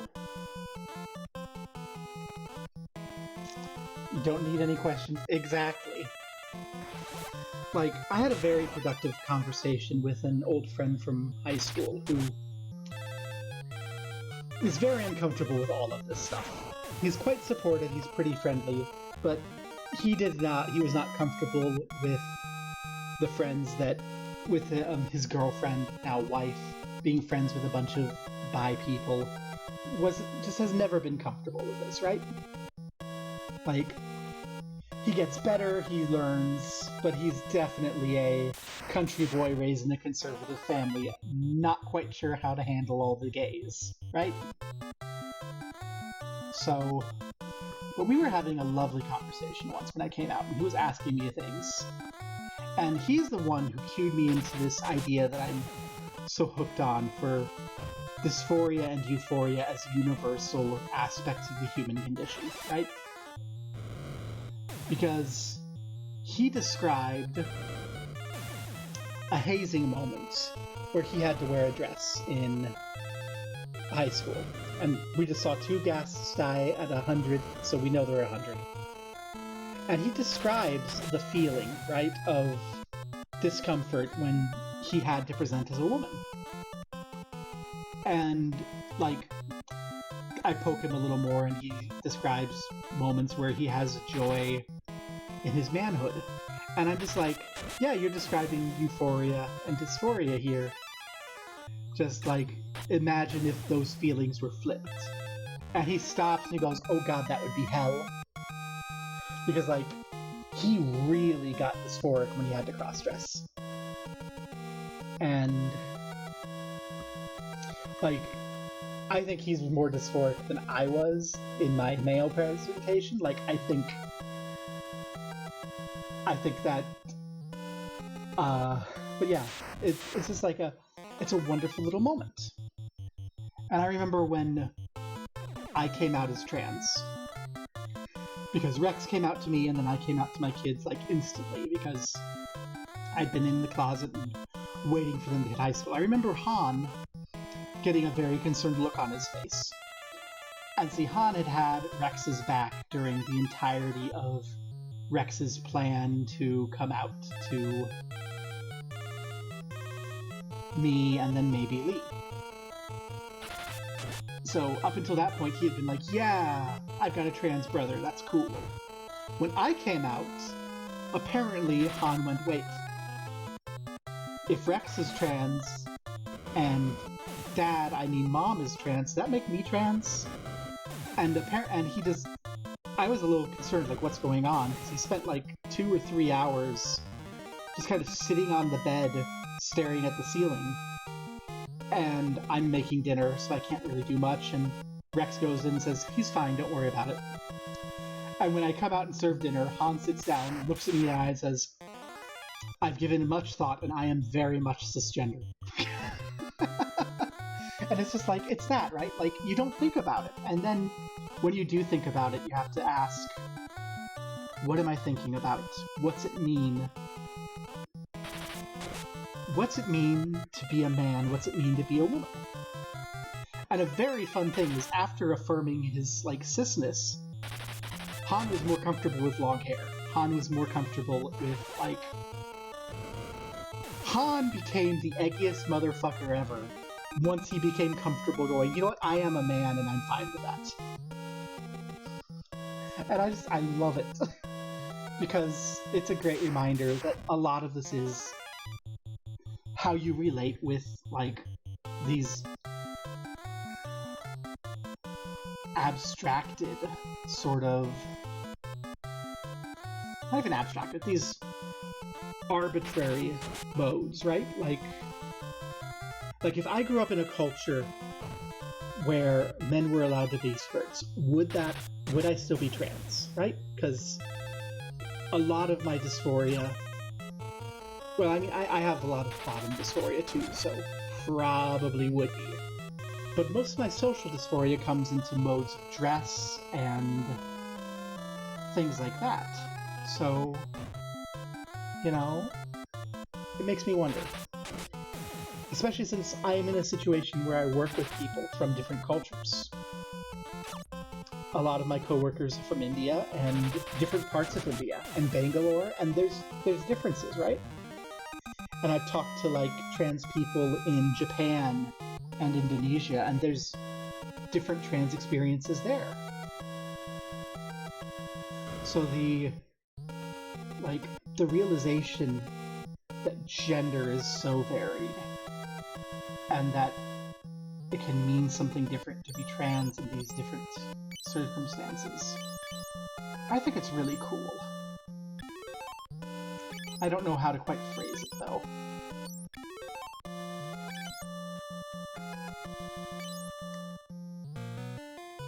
It's like, I'm thinking of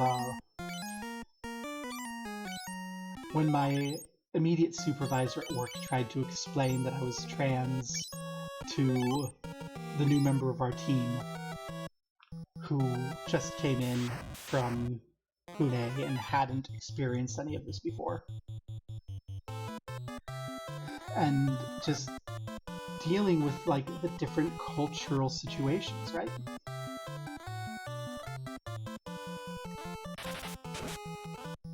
And I just love that as this entire conversation's going, the way that the rest of my team, because all the rest of my team is Indian. Some are in Pune, some are in Bangalore, some are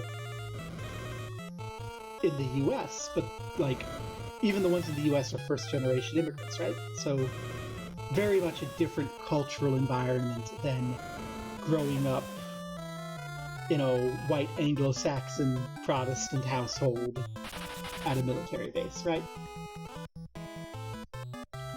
And, like, they end up, even the ones who knew me before my transition, start having this discussion on what the heck does this mean? And the one other white person on my team goes, Barbie, just explain it. And I go, you know, I don't think I will. I want to see where they're going with this. And they go on for a good 15 minutes before this new gal goes, she's an American Hijra. Or I can't pronounce it. I'm saying it wrong, but, like, that's like the Indian third gender, sort of. And it has all sorts of connotations, which my immediate gut response is, no. That's not accurate. But also, like, sure, why not? If that makes you comprehend it. But we have more than enough ethers to go around and grab the treasure. Let's do that. Hello, all of you. Please pay us no mind. Hawks. Or eagles. Oh shit. That's arrow. I'm pretty sure arrow will hurt the eagle more. Yeah. I don't know. I don't want to be one of those people who, like, being trans is everything, because that gets so boring. But I think everyone who relates with transness or is close friends with trans people starts to encounter just how varied gender is and how kind of cool it is that it's so varied, right? Because the standard, like, cis heteronormative definition of manhood and womanhood is so limiting. Like, even if you're cis, like, I think of the post Joe Cat did relatively recently on his Twitter, where he threw up a drawing of himself in, like, an off-the-shoulder blouse and a skirt.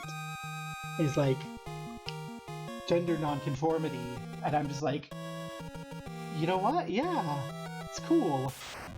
You are, like, the epitome of cisgendered heterosexuality. You're Joe Cat. Oh, this fight. I'm not gonna like this fight. We need to kill those mages.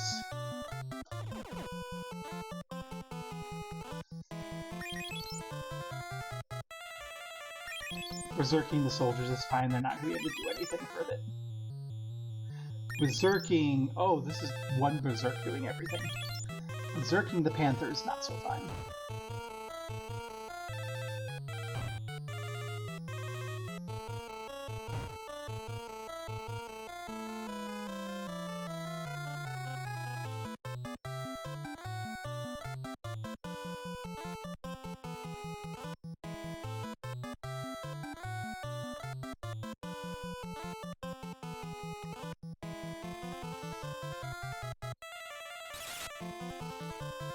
Oh god, I remember that feeling, Hawk.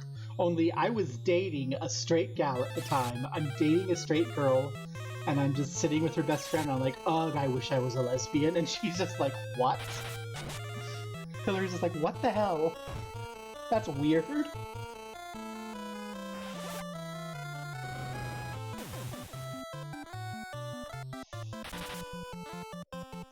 And then, hi. Guess what? Oh god, Barbie's almost dead. Okay.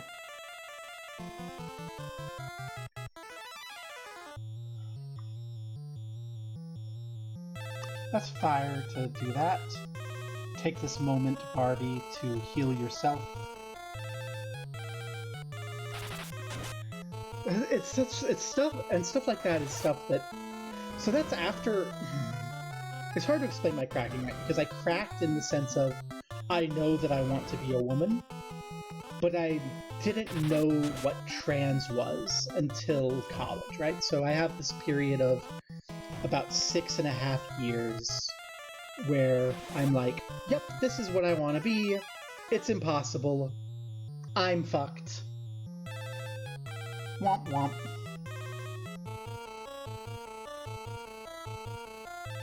And, like, the lesbian talk was in that period. So, like,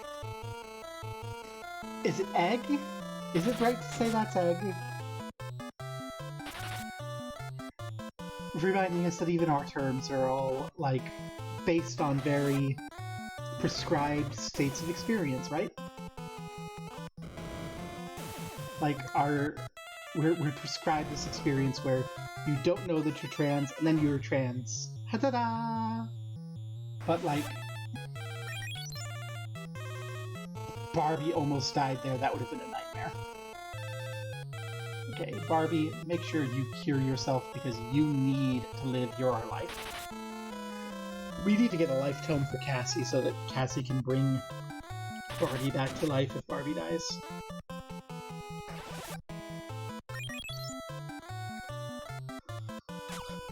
I don't know. It's just so much. There's so much, and it's so varied. Oh, we have a Sysboard story. Before you went to real show, you grew out your hair. The teacher went to your mom and went, and this is the daughter, and you cut it shortly afterwards. And see, so that is definitely a Sysboard point, right? Like, if that made you uncomfortable. Contrast when I was in high school and I had my long hair, and there was a guy at church who went to my mom and said, "You should make him cut his hair. He looks like a girl." And I'm just like, thank you.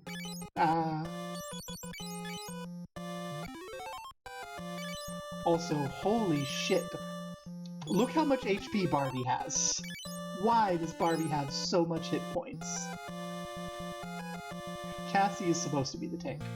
Ice shield. But monsters appear! Uh-oh. What the fuck are you? Gigas. Okay, we're gonna hit the soldier first because that's a thing. But everyone else is gonna cure yourself. That Gigas is a little potentially scary. Holy hell, 400 damage. Okay. We need to focus fire that Gigas down.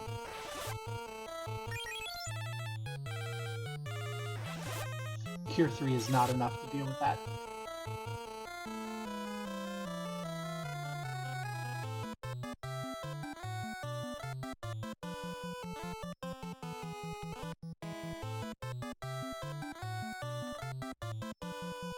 I'm not going to worry about curing anyone but Barbie, because anyone but Barbie will die. And if Barbie dies, we run.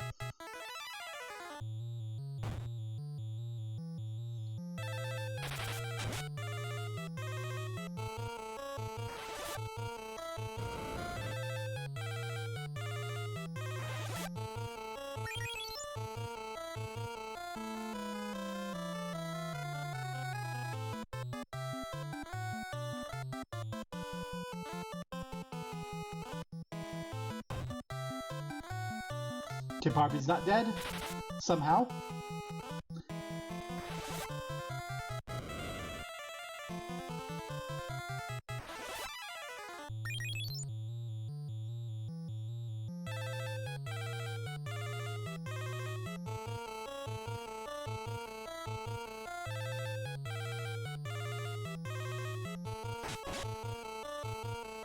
Cassie's dead. Come on, kill the Gigas.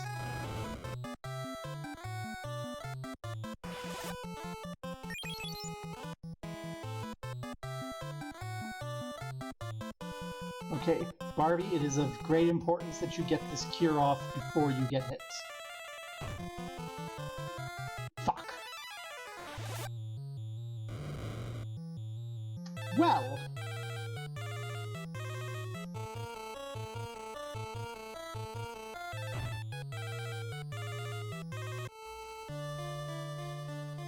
I don't think we're getting the ice shield. We were doing very well on that run until out of nowhere. Gigas. Okay. Let's pause for a moment. Oof. I need to breathe. Off to pay it's heading to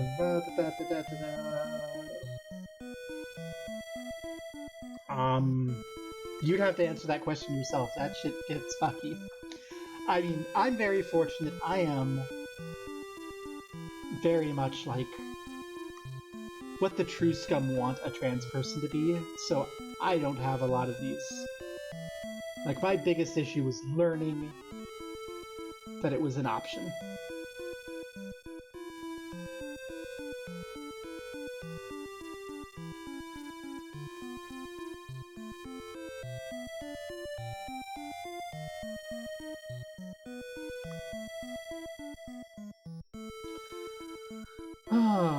just wow. Oh my gosh. I don't wanna.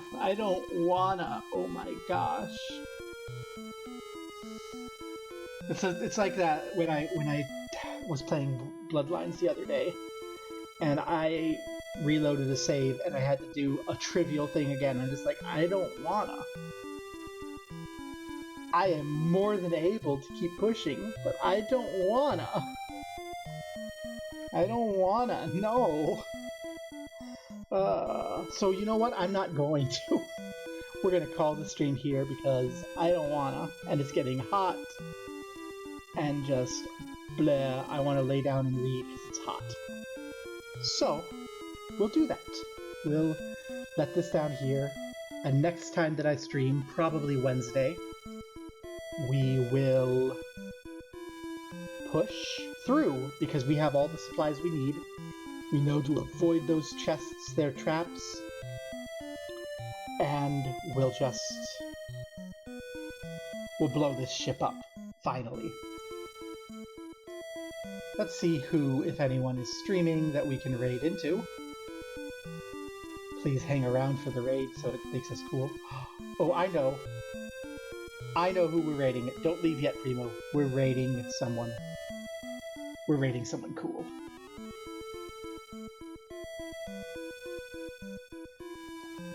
Make sure I'm spelling that right. Hey, Housegood. Thank you for coming by. And let's remember that we should be gay.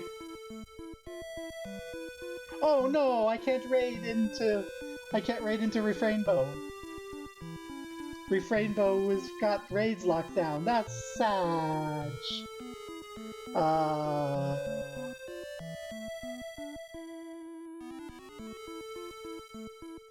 Well then, I guess we'll raid into computer. Yeah, you know what? You can.